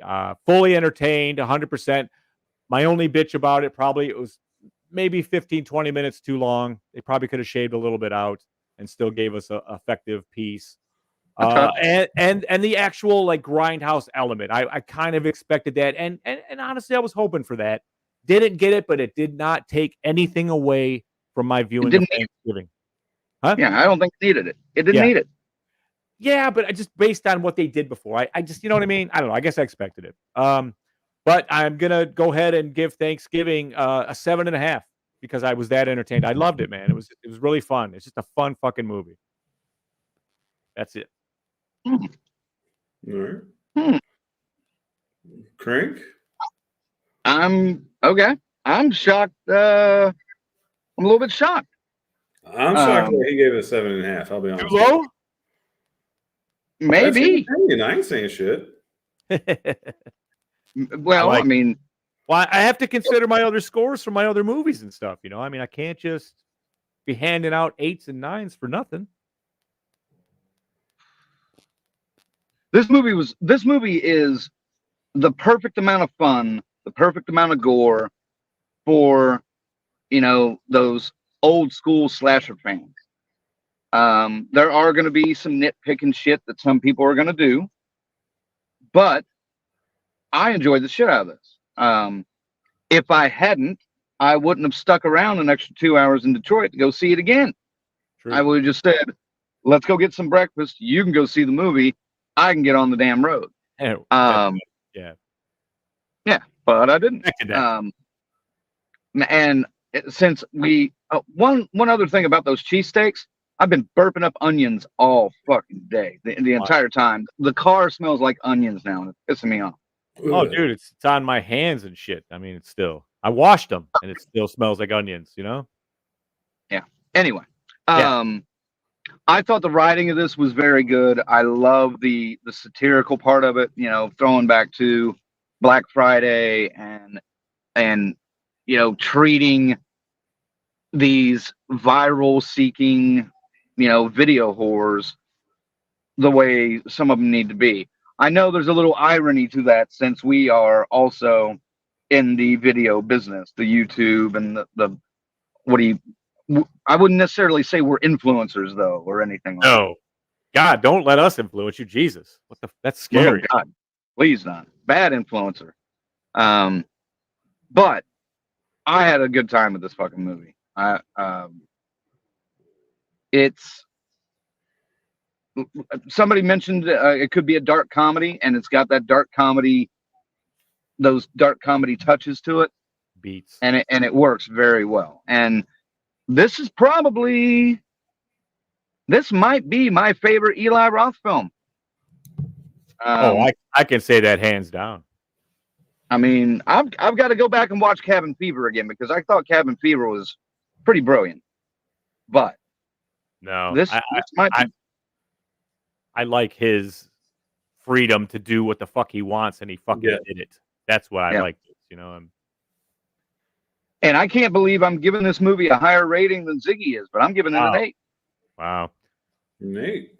I'm kind of shocked by that too.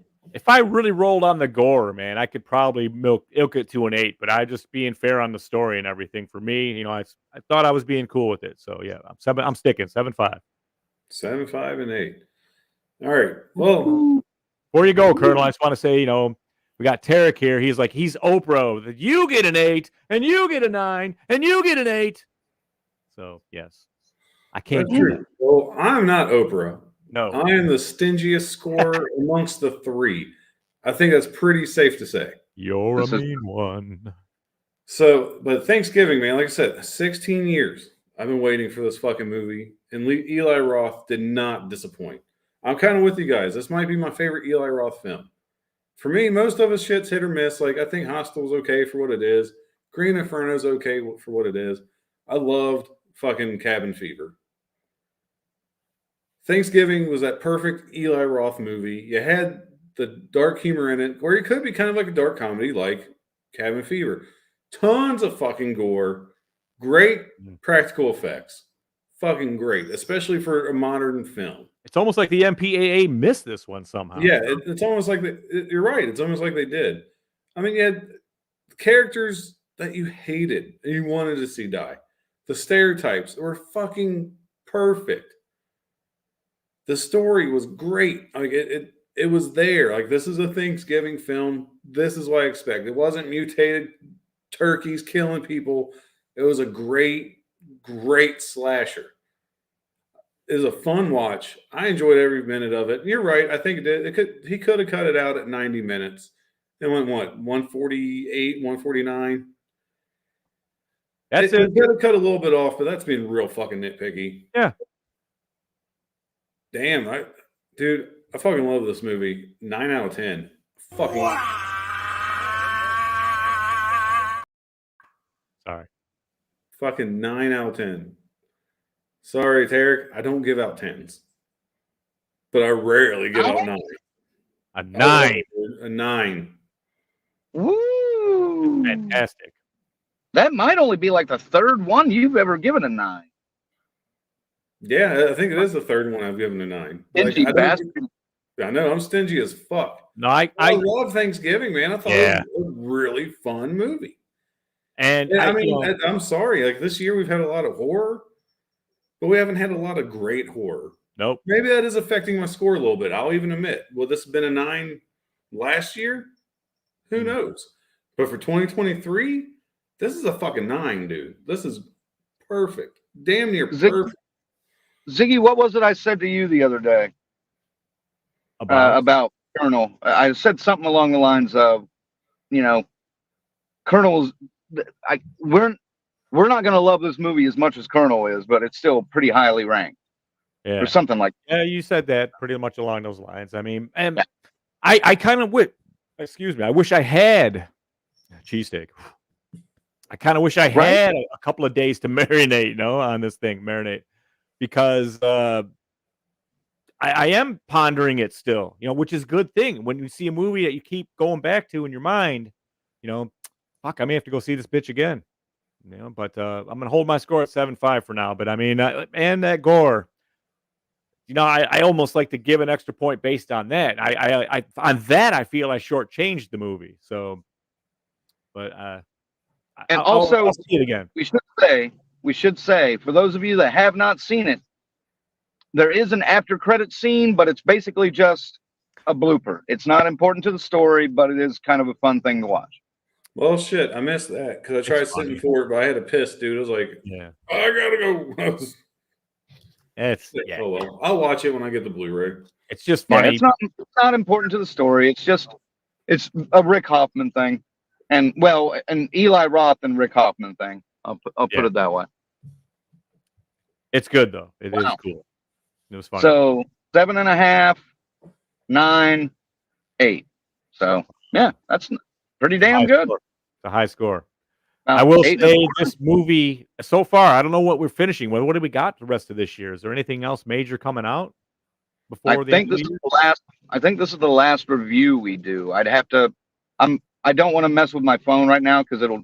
When I get disconnected here in 3 minutes, I'll go and look. Great. I know my top 3 for sure. I just don't know what order yet now, and this is one of them. I have my top 3, and I think I have them in order. Actually, I think I'm there. I have a couple more movies I need to watch, but I think my top 3 aren't going to change. Well, I got Talk to Me out of the way now too, and that one definitely made my fucking list. I'm not saying where, but I did dig that one a lot, man. So, well, we are doing our best of 2024 on January 1st, so get ready, folks. Start putting your list together now, and join us. 10 of them. As hungover as you will be, as hungover as I will be, because I'm working New Year's Eve. I think I am too. It'll be fun, man. But surprisingly. So we let's get to it, man. We had a triumphant return to Monster Mania. We talked about that. We did, and then we left there, and Within the 4 days after that of returning, we decided we had to, after word of the game show and its success got out, and reached the people in Chicago at Days of the Dead. So they saw some clips. So much so that they contacted our buddy Stacy and said, basically, bring them to me. Yes. And so we're like, fuck. I can't. I was like, fuck, there's no way. But then they're just like, look, just come on out. You can come in and meet them, talk some stuff out, and just hang out. It'll be fine. Just come on down. It's my birthday this day. So happy birthday, Saturday. I'm not doing anything else. I'm not doing a goddamn thing. So pretty much like, we're like, it's better to talk in person. So yes, you should. So, all right. So, fuck it. I'm going. And then Cranks makes some calls and works the text a little bit. And he's like, I'm going too. He worked it out. And we both got over to Days of the Dead this weekend and met Bill, the great Bill. Bill is, He just moved his camera. It's fine. We're going to lose you? Maybe. Okay. Nope. Yeah, he froze. Get him in a minute. So we go down to meet the great Bill. Let me tell you what kind of guy Bill is, okay? Bill is the spirit of punk rock, man. He's got the crazy hair, the shirts, and two of his guests are Rachel Bolin and Dave Snake Sabo from Skid Row, correct? Right? Yes. And he's got a guitar when we meet him. And he looks at us. He's never met us before.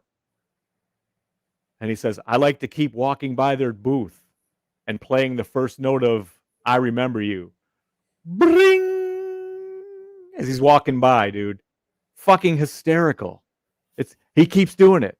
He just keeps going by and playing that note. Bing! Bing, ding, ding. You know the song, I Remember You? Yeah. Okay. It's a huge, sappy ballad. That's all he's doing. He's walking back and forth in front of their booth and playing this. So we talk to him, we meet him officially. How you doing, Bill? We're Death Curse Society. He's like, yeah, man, I saw it. Great stuff. And then he says, call me next week. We'll work something out maybe. And he walks away.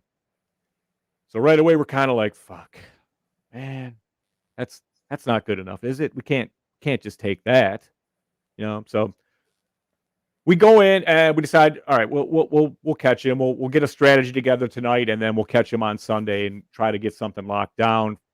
He's got Days of the Dead events. There's 8 events across the country in 2024, and we want to bring Curse Your Luck to it, of course. So I just told him, Crank, that we saw him. He was doing the Skid Row thing, the one note, and then he said, hey, nice to meet you. Call me next week. We'll talk. And then he walked away playing his guitar. And that was Saturday. As fucked up as that Skid Row gimmick was, it was funny as shit. It was funny, dude. It was very funny. Because I could see the two guys that were there from Skid Row just getting like, God damn it, man. Every 5 minutes, guys walking by with some shitty guitar and just ding. One note, the first note of I Remember You. Bling. And then he looks at him. And if you saw this guy, I wish we would have recorded it. I just told him, I go, listen, dude, if you're going to keep doing that all day, I'm putting a camera right here at the doorway. He's like, yeah, man. Yeah. He's very laid back guy. So anyway, he's like, call me next week. We're going like, fuck, that ain't what we wanted to hear. That's not good enough. So we decide, let's enjoy Saturday. We'll get a strategy together tonight. We'll catch him Sunday and we'll do this thing. So Saturday we go in. We did get his permission to record panels. Got some good ones, dude. Yes. We've got a Friday the 13th, part 3 reunion with Tracy Savage, Larry Zerner, and David Caton. David Caton, who played Chuck. Chuck Garth, actually, his name in the movie. Yeah. So they had a great panel. Hilarious. These guys are fucking funny, man. And they have some good stories that I haven't heard before. Have you heard all those stories? Most of them. I think there was one. There was 2 that I was like, wow, that was cool. So cool. We got that one. And then we stuck around and we got Danielle Harris and Scout Tyler Compton. Scout Taylor Compton. Taylor Compton. Why do I always Tyler? It's that fucking thing from Home Improvement, for fuck's sake. But I did put together just like a quick, we can go on the side here slideshow because I want to show this one thing we got and something that's never happened for the DCS before ever in the history of our history or something like that. So dig this. I'm going to get this going. All right. And then what? I was going to say, when you guys see it, you're going to understand why I got you. Hopefully, you'll be on my side where I got grief. Like, oh, you could comment on this, but not that, dude. It was a big deal, but I mean, yes, I understand, but the other thing was kind of a big deal too, motherfucker. So I'm gonna lay it out here. Different scenario, and you would have reacted the same fucking way. This was us at like fucking 4:30 in the morning, departing Detroit, half asleep still, and I'm probably stoned. I think. Did I smoke it at that point? I don't know. We were tired. There it is, the city of Chicago. Us driving on the freeway. That was 5 hours later, and then well, about 4 hours later because I was hauling ass. That's the panel room. That's what we looked at. And then we got to give a shout out to Go Ahead with the podcast, their host. Go ahead. Summer and Jamie, I think was the other one's name from the Dolls of Horror. They're the official podcast of Days of the Dead. And those girls are cool. We got to hang out with a couple of them at the Saturday after party. And I think we're going to do some cross promotion with them pretty soon. We're going to come on. They're going to come on our show. We're going to go on their show. Yeah, and we exchanged it all, but they did great. They moderated all the panels, and she had very thoughtful questions for the guests, and the guests responded. Man, she was trained that way, like us. No yes or no bullshit. She had good fucking questions, and she had some good little one-liners in there too. Right? Yeah, she clearly seasoned. She had been doing this a couple of times, So that was great. I'll keep going here. Yes, this is a guy in a costume. He was just dressed like Grimace. I don't know why, but it was fabulous. It cracked me up. We were all dying laughing. I mean, here we go. This was Tracy Savage's her setup. She had like a shower scene that me and Crank actually built this thing. I'll give him all I did was put the hooks on the fucking curtain. Crank hammered this thing together in like 15 minutes. And it was just, that's what for an extra $20 you could get in the shower with Tracy Savage. And who the fuck wouldn't do that, right? I'd get in the shower with her for $200 extra. Such a sweet. Oh, wait. Why'd you set the bar so low? That's as big as the shower curtain. Dude, we needed a couple in that picture. I had to be hunched down like this. Yeah. Stacy asked us to pick this up on the way, so we snagged it. She bought it. Yeah, we just picked it up. Yeah. You could have put sugar packets underneath the crank. Goddamn, you did a half-ass job. No, we needed a couple of milk crates. I don't see you up there putting the fucking shower curtain together for Tracy Savage. That's right. Couldn't know because my French overlord said, "Come here." Yeah. I was like, "I'll get you." But yeah, that was fun. So that was kind of like we got in there and did one. These guys were, cool. They were kind of running the costume party there. That shit gave me nightmares. He was an ice cream clown demon. He had sprinkles and shit on his face. It was bizarre. But there were some pretty good cosplayers. We were running around so fucking much. We're in the panel room. We didn't get to get them all. Right. Okay, this was the after party. The rum table. Oh, okay. Yes, and then we got this. Is this video? This is the video. I just put I put the tag on here, but I've got the picture at the very end where we lead to. Right. So, again, Scout Tyler Compton. Taylor. Taylor. Yeah, Taylor. Taylor. I said Taylor before, though, didn't I? No, you said Tyler for the entire weekend. For God's sakes, not to her. I was saving the correction until tonight. By the way, this woman is one of the coolest and best allies in the game right now. I love the fact that her and Danielle have their podcast and they're fucking starting to catch some traction. Just signed with Bloody Disgusting, right? Yep. We listened to the latest episode on the way to Chicago, actually. And it's just good stuff. And they're so down to earth. They're just having conversations, and I love it, man. And their panel is brilliant. Don't miss that either. They're so funny in this thing too. We'll have this up very soon. But here, this is what she gave us, and we set her up, and then at the end of this tag, this is how she showed up the next day. It wasn't like this was just a thing. So check this out. Hi, it's Scout Compton from the Halloween franchise, and you are listening to Death Curse Society. Oh, the laugh. And she showed up Sunday like this, folks. I love the fur coat. Oh, I stopped her, right, to get this picture. Her fucking security gave me the fucking stiff arm, dude. Like, back up, motherfucker, you know? I was like, Scout, thank you so much for wearing that. You're the first one to do it for our show. Can I get a picture? And he was like, oh, and he backed up. So I got the picture, man. And yeah, she's the first fucking one to do it. First fucking celeb to actually, without us prompting her to wear it, showed up. Every selfie taken Sunday has got that shirt in it now. That's true. PJ Well, PJ put Souls on. did wear hers, but I don't know if she wore it after the selfie or not. No, she just, remember, she tucked it in her jacket and kind of just had it on. It was held in there. And then as soon as we were done, she peeled it off, put it in her bag. Right. Danielle held hers up when we got a shot with her in OKC. Yep. But yeah, and this is why I was distracted, folks. Yes. Well, they had here's the thing. Danielle, I'll take Scout. Like, she's so cool. Yeah. Man. Scout wore that all day Saturday or all day Sunday, even though it was a short day. But then I guarantee you she wore that fucking thing on the airplane too, because she was going straight to the airport. That's what I mean. She had her suitcase, and Craig's like, go get it. Because we got from their panel. I don't know what the hell Daniel Harris was thinking, man, but she started dropping bombs about all their shit she had coming up. A couple of them weren't supposed to be announced yet. And one thing we do have to edit, at least for a few weeks. But it is so cool. You guys are going to dig it. Something she's part of.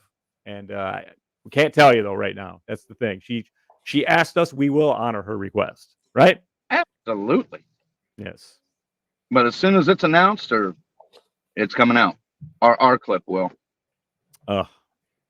And then, yes, we after that, we wrapped up the panels on Saturday, and we went. Had a great little after party at oh shit, what was that bar called? Inside the hotel. Caddyshack. Yeah, Bill Murray's Caddyshack. Bill Murray's bar. And Bill Murray walked in the room. I'm so glad I finally now at Chicago run into two people who enjoy the movie Quick Change probably as much as I do. God damn it, I love that movie. And shout out to Patrick Rasmussen from Fantasy Realms, guy we met back in Kansas City 5 years ago. He and I talked about Quick Change and Mad Dog and Glory and Scrooge for like 15 minutes. And then Melissa from CNV Promotions, she loves that movie too. So I mean, well, anyway, we got schnicked into the VIP party, because we didn't have VIPs, but hey, you know what I mean? We barely had a weekend pass. We got that when we got there. We got that when we got there. We got friends in there though. So here we were sitting at a table. Let's go down the line, Crank. Who was at our table? We had Tracy Savage. Well, hold on. We had Stacy and Melissa. Yes, of course. CNV. Tracy Savage. Summer from Dolls of Horror was on my left. Yes. On the other side of her was that David? No, David was on the other side of Tracy. Right. Larry was over there. Kim Coates was there. Kim Coates from Sons of Anarchy. And millions of other was there. Dude, everybody was there. It was a trip, dude. Sitting at a table with Mike DeLuna was there. The stunt man from Friday the 13th Part 3. The last remaining Jason from Part 3, pretty much. Yeah. And there were a few other people there. It was Bill from Days of the Dead was at another table right next to us. Yeah. It was a fun time, man, and hearing more stories, and then chatting with Tracy a little bit more. about journalism and stuff like that. And she kind of let us know that she respected our interview with them, because we were, a little more well versed in journalism than a lot of the other podcasts out there. I think we would have got an A in her class, is what she was saying. It was pretty funny. At least a B plus. B plus. Okay. But David said the same thing. He was like, he goes, you guys, the way you all went back and forth with each other, you know what I mean? It was never a dull moment, so to speak. He goes, I appreciate that. I didn't tell that part of the story with David. Should I leave that alone? Let's leave that alone. Yeah. Well, you just outed it now, so. Well, what does it matter, man? He admitted on the show that he smokes pot. He did. Yeah. What does it fucking matter? I gave Mr. David, I fucked his name up now. K-Tims, a nice K-Tims, a nice Dubois. And he finally got to take it down like Saturday night. Him and his brother. His brother was a delight too, man. His older brother. He was kind of his money guy. Yeah. He was hilarious, man. And I was like, you're my spirit animal from the movies, dude, back in the slasher days. So of course, and he's like, well, all right. And it was in the doob tube, to a term that nobody has heard of before, apparently. Not me. Colonel, have you heard of this term, doob tube? No, because I had to stop smoking fucking a decade ago, man. They were still around back then. No, everything came in a fucking sack or if you got a small enough amount of cellophane from a fucking cigarette pack, dude. I wasn't getting. Weren't sold professionally 10 years ago. No, but you could take like a search tube or something and throw. There was things we did. I know you had a doob tube. Oh, you know what they were? They were fucking test tubes with the rubber stopper in them. That's what the fuck they were. Yeah. Those were doob tubes for us. Anyways. You gifted David a nice doobie. And he said he slept like a baby and like he never does that. And he woke up 15 minutes before he was due at his table. So, yeah. I said, cool. So hopefully we get it worked out, but they're all going to be somewhere in the future, which we haven't talked about yet either. There's talk of poker and stuff. So we'll see what happens. Oh, yeah. There's a poker tournament. There's a poker tournament in the works. I don't think we'll be able to record that. We won't be able to record. No. Maybe we'll ask. We'll ask, of course. So okay, that's Saturday. We were in the VIP getting hammered with stars. Yeah. No. One more thing we need to mention about Saturday. Well, yeah. And especially at the VIP party, we finally met the C in C&V Promotions. Correct. Chris. Yeah. And I don't know if you mentioned him earlier because I've been cutting in and out. Yeah. But such a nice guy, man. Appreciate the kind words. He also had kind words about our show.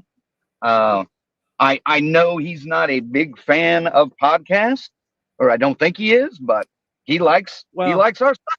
So I think again, he just assumed, and I'm sure they're just bombarded with podcast guest requests, every jabroni show across the country for the caliber of guests they have. Of course they are.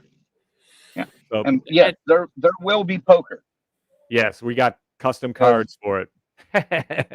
I got the playing cards for him. So yes. That was Saturday. We're getting bombed with the stars, and then we went down to the after party, and that's why I got that one picture. Just so you know that. Just want you to know that you are name dropping. I'm just giving it to you, man. I mean, because I admitted it. I was like, this is still fucking very surreal. I'm telling Stacy and Melissa, I go, you guys been doing this fucking 15 years. I'm just, we haven't been sitting at tables like this that long. We're handling ourselves. We're not being assholes about it. I'm not going down and getting autographs from everybody, but it's just like Kim Coach is going, hey, how you doing? Nice to meet you. It's kind of fucked up, man. It was kind of cool. So Sunday rolls around. Yes. We slept in a touch. A little. Because one of us was a little tanked up. We also did not eat the entire. We ate at what? We ate at 10 o'clock in the morning and then did not again eat till 11 o'clock the next day. Nothing. Right. Nothing at all. nothing. Yeah, I was gonna say, Nothing. I mean, damn it. Okay. But yeah, Sunday rolls around. We have a game plan together, and then we can't find Bill. We can't find him anywhere. We walked the entire complex twice to the costume room, panel room, back to the floor of the vendors. This place has celebrities and vendors all in the same area. Very, very different than everything else we're used to. And I'll then, be honest, it was a lot smaller than I thought it would be, with something as well known and as what seemed to be big as Days of the Dead. This one's pretty small, but I think some of the other ones are, twice the size. So we're just going like, well, fuck, I guess let's go head back by where the Friday people are, because that's where all the people we knew were. And there he is. Hey! Yep. I was like, fuck, there he is. And he's got his guitar. We yank him aside. We pull him into basically the middle of the aisle. I just say, you got a minute? I was about to start showing videos. Yep. And Ziggy lays into him. He says, I've seen the videos, man. It's great stuff. And I was like, well, how about we do Atlanta for you, and you can see it in person, and we'll show you what we can do, and then we'll talk about the other ones after that. And he was like, all right. And there you go. And he said, let's talk later this week, and we'll iron out the details. Tentatively, we are scheduled to come to Days of the Dead in Atlanta, Georgia. Atlanta, hot Atlanta, baby. January 26th, 27th, and 28th, 2024. I think that's the week before the Super Bowl. So maybe something like that. Who knows, man? They might bump it with the week 17. It could be a week later. Could be the NFC, AFC championship. It could be the championship weekend. Yeah. But fucking Atlanta. I don't know if anybody in here is from Atlanta, but we're coming for you. We're bringing our game with us. We've already lined up some great prizes. I'm going to say it. Fantasy Realms is going to put up a fucking original canvas painting. Is going to be one of the prizes at Curse Your Luck Atlanta. So nice. Yeah. Well, like I said, we got to cross some T's, dot some I's yet to get everything official. But I mean, it's 95% there, man. So right. That Fantasy Realm canvas is a $300 prize in and of itself, minimum. By itself. Yeah. So, and then I'm pretty sure we'll have some wreaths from what's the place called, Ziggy? Oh, you motherfucker, man! Bell's Fancy Creations. That's right. So I love. I literally had to repeat myself about 62 times driving home from Pennsylvania, Bill, just to get your company name down. We got to find something simpler. I think. I don't know. Let me get you flashcards, man, like your fucking elementary school. We does not destroy the short-term memory. You just really got to work harder to remember stuff. That's all. But I got it. But yeah, Atlanta, get ready. What a way to kick off the fucking new year, 2024, baby. The slate looks like it's going to be pretty full for the DCS this year. I even think we're going to drag the Colonel to Atlanta with us for this one. We're going to try, man. We're not even asking. We're just going to go show up and kidnap his fucking ass and drag him out of there. Man, you motherfuckers can't pick me up combined. We got FaZe we can get you.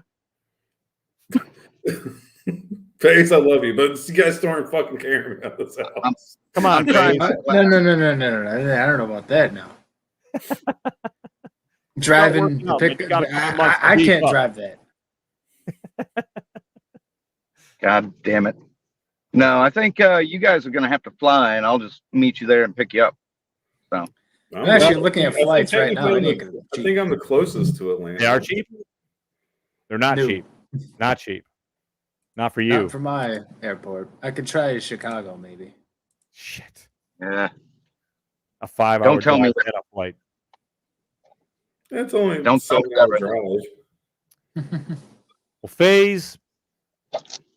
Everybody go to Cincinnati and then drive with Colonel. Yeah. and I'll meet you there.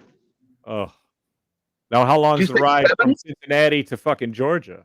7 hours. I just 7? looked. Fuck it. It's kind of like It depends on the traffic because I've never been, but I've heard traffic in Atlanta is fucking horrendous. Crank's got me desensitized. I don't give a fuck no more, dude. I'm gonna drive anywhere. I'll I'm fucking. not gonna lie, that scene in Always Yeah, Sunny both. when Dennis is losing his shit in Philadelphia traffic, I felt that shit when we went to Philly. I was like, that scene makes so much sense now. Oh yeah, and Because the scene they show was even the highway we were on entering the fucking city. It's fucking brilliant. If you haven't seen it, go back and try to find that episode of Always Sunny and watch it. But hopefully we will have a concrete answer about all that on next Monday or maybe the Monday after. But and dude, once we're in there, man, I mean, there's all kinds of goofy promotion that's coming along with it that you're not going to believe. I mean, it's just some extra special stuff coming with it, with this agreement. So it's going to be cool. I'm excited, dude. I'm excited. Well, like I said, we didn't want to go in there and come out with nothing. You know, I mean, we had to get something down, and we, you know, it was a Hail Mary at the end, and we got it. You know, so yep. But the dude wants us there anyway. It's just, you know, he's just, once you meet him, you'll understand. He's the best dude, you know, but he's an artist for sure. Yes.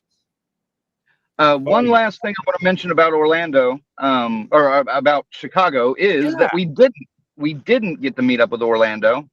It seemed like everything was going pretty well on Saturday, and then we got stuck in the panel room for a few hours. Yeah, the con got in the way, and then we were hoping to get together with him Sunday morning beforehand, and that didn't work out. So Orlando, sorry we missed you, but I think we'll be back. And Orlando, message us about Camp Pleasant Lake, because I need to know a release date and all that stuff, so we can get you and the director and some other people on and talk about it before it comes out. So, woo. And also Michael, Oracle 364, I think it was, another follower, viewer of ours. We did not get to meet because he was only there on Friday and we didn't get there till Saturday. Sorry we missed you, but shout out to Scott, who we did see. Yeah, came up to us in the panel room and was like, "Hey, Death Curse Society is here. You know, I watch you guys all the time. Thanks for coming up here." T-shirt. Here you go. Here's a T-shirt. That's how it works. That's how it works. But yeah, it was cool. I mean, but just going to Days of the Dead, it was cool, man. I dug it. It definitely will be a good time to go and be a part of. It's such a small, close-knit thing. We did see some cool vendors in there. This is like the only thing I picked up. I did get like a blanket. It was it has all the video boxes on it of all the 80s bullshit, like the C-tier movies, like Scream, Bloody Christmas and shit like that. Oh, dude, it's good stuff, but it's that real soft blanket. But this shirt too. That's nice. Halloween too. It's kind of like the design is from Halloween Horror Nights a few years ago, I guess. So they kind of did it, but this was the coolest one I saw there. I'm probably going to be kicked out of here pretty soon, so I'm just going to say good night, guys. Just in case, and a big woo. Tell them next week we got. Next week, Stephen Cognetti, writer director of all the Hell House LLC movies, will be joining us, and that's going to be great. And by the way, that was the last review that we're doing this year. Yeah, January 8th. January 8th is the next review we do, and that will be for Night Swim. When it comes to oh God, I said the same thing. It's a big movie, man. It's a big movie. No, it's not. Just because there's promotion behind it doesn't mean it's a big movie. I'm betting. Yeah, I saw a fucking promotion for the fucking resort too. They had a nice budget for that. But yeah, I'm betting that this one doesn't not make the list. Well, that'll be a whole new list. By then, in January, it will be in your top 5. First film. Oh fuck. Well, Megan started out on my list. That don't even fucking count. Yeah, that bullshit. Megan started out there too, you know. So right. Once I get booted up here, I'll see you guys later. I'm going to hit the road again and try to get a few more hours down the road. So. Safe trip, brother. Safe trip, man. Right on. Yep. Woo. Later, guys. Woo. Fuck yeah, man. There he goes, folks. Redcranke on his way out. I thought he was going to hang up on FaZe before he left, but we'll just let him stay. We're good like that. So like to say, yeah, boys, we got to look at the schedule here. There's a lot of dates. We're going to have them all pretty fucking quick, and we will let you know where we're going to be coming. DCS coming to your town, and a lot more towns in 2024 this year, man. It's already looking crazy, and I can't fucking wait. Kershaw Luck's coming to your town. Oh, baby. You It's don't gonna be a know. lot of fucking fun, man. You don't know. So I'm looking forward to possibly going to Cherry Hill again. FaZe, where are you wanting to go? Man, I don't know. So many options lately, and Vegas would be really cool. Yeah, all right, whatever. I like thought you initiated, so I lifted my hand. No, but it's gonna be. Sorry, we didn't do it. Let's bring him back in here. Bring him on in. He had to do it at least. I figured. But yeah, I mean, dude, it's just a cool cast over there with that particular organization, and I look forward to working with the whole group. It's gonna be great. They sound cool. Yep, definitely. You're gonna dig it, Colonel. This dude's hilarious, man. I've already been in Days of the Dead before, man. Indy. Yep. A few times. I've never met Bill. And I think I've only been to Days of the Dead Indy once since we've been doing this. It was our first year, so. Right. Yeah, I had to tell him, I go, yeah, this is the first time I've made it to one. We were like, yeah, our other guy's been here before, but it's cool. Hey, dude, it's just everything up and on. And then once we start talking to a Monster Mania again, too, it's just the slate's going to be fucking full, man. So we're everywhere. Albuquerque, we're definitely coming back there. Albuquerque, If man, comes. I really hope you guys don't do it the same weekend as another con that's happening that is close to here. I'll say it, Motor City Nightmares. You guys are kind of conflicting on that same date. We're gonna do the right thing, though. Know that, okay? Of course we are. Yeah. Don't worry about it. Albuquerque's booked for us, folks. We're coming to Albuquerque. It's just there's just hoping that things get worked out here before and it works the right way. It could fall into place fine. So that's what we're hoping, but it doesn't matter. We're coming. We're going to be there. We're coming. Albuquerque is fucking. I know people were saying with Colonel, you guys got to get on Jeff and Beth about setting that fucking date so I can get my vacation time in ASAP, man. I'll ask for an update from them. We'll hit them up here like this week and see what they know. Because I'm sure they're going to tell us as soon as they lock it down because they know we're going to come out there and handle those panels for them and shit. And they got to know we got to be there for that. So I expect them to do that. But yeah, give them a little prodding and see what they say, right? Oh, yeah. I mean, we can go spare a few months. I mean, it's not like, hey, Jeff and Beth, I need to know tomorrow. Like, no. Could you please let? No, it's fine. But as long as I know by fucking, as Bill says, they're thinking September. As long as I said, at least if it's chiseled, it don't even be in stone. It could be in fucking mud. By March, I should be okay. As long as it's by March, okay, that's plenty of time. I don't have to bang the cage. Just a few months. That's all. It don't matter. Groovy. All right. Folks, thanks for joining us tonight for the Thanksgiving review. Thank our members one more time. Final girls and guys, Chris FaZe, Lorena FaZe, Tyrone, and we got what? Big Tyrone? I said he's Tyrone. He's Tyrone. I'm Tyrone. Get that cigarette out of here. Crazy Ralph, Rick, and Raymond. And Raymond's got a good Michael Ironside story for us when we get to next time we're in Cincinnati, he said. So if we are. I'm going to hold him to that. He's going to be in Atlanta, too. Camp Counselors, 42nd Street, Pete, Corey, Luke, Dave from Michigan, S. Michael, Stacy, Orlando. Sorry we missed you, buddy. Next time. Patricia and JJ, thank you. Oh, yeah, hang on. Now it sounds like clapping cheeks of our stuff. Yeah. Colonel, your mind. Special thanks to Associate Producer C. FaZe for tweaking the buttons and monitoring the chat and highlighting the things we need to talk about. I just realized I forgot to do it at the beginning of the show. My bad. That's okay. Oh, that's fine. And then, of course, he's the board guy running the Kershaw Luck madness when we're on the con circuit. So. Oh, it was madness. It was complete madness. You guys, wait till you see this game, man. I can't wait to show it to you. We're looking at the footage now. So, yeah, it's crazy. But Yeah, man. Next week, Hell House LLC, the Carmichael Manor. We got the man behind the whole thing, and it's going to be big time looking for this one for a while. So we got questions. We've had these questions, and we're going to get them. This should be a stellar fucking interview, man. Oh, it's going to be fucking awesome. I know it. Yep. So, for the Colonel, for the C-Phase, I'm Zigzag. Time out. What? Time out. Oh, I didn't do. It's like I was going to do a thing, and then, but that's fine. Yes, go ahead. See, you do a thing like I can read minds. Yes, I know, but it's just a radio thing. It's all right, though, buddy. All right. So anyway, before we get the fuck out of here, to remind you guys, again, I care about you. I care about your health. I care about your safety. All right, gentlemen, be washing those dicks. You got family gatherings coming up. Germs like to spread around. Fucking wash that shit. I don't want you to get sick over Thanksgiving. I don't want you to get sick at Christmas, Hanukkah, Kwanzaa, whatever you celebrate. Stay healthy, stay safe. And ladies, keep doing you. That's all I'm going to say. It's that time of year you probably don't need to use Summer's Eve as often. Enjoy the downtime in the summer, in the winter, and there you go, Zach. Okay, that's a beautiful thing. And don't touch your cousins either. That's off limits.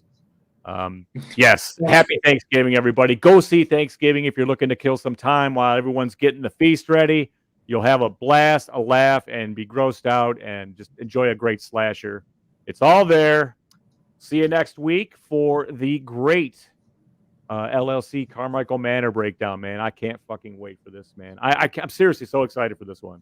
Been really looking forward to this. Hopefully it doesn't get bumped again. Let's hope and go for it. Watch that tryptophan, and we will see you next Monday. For the Colonel, for C-Phase, for Redcranke, I'm Zigzag. DCS out. Woo!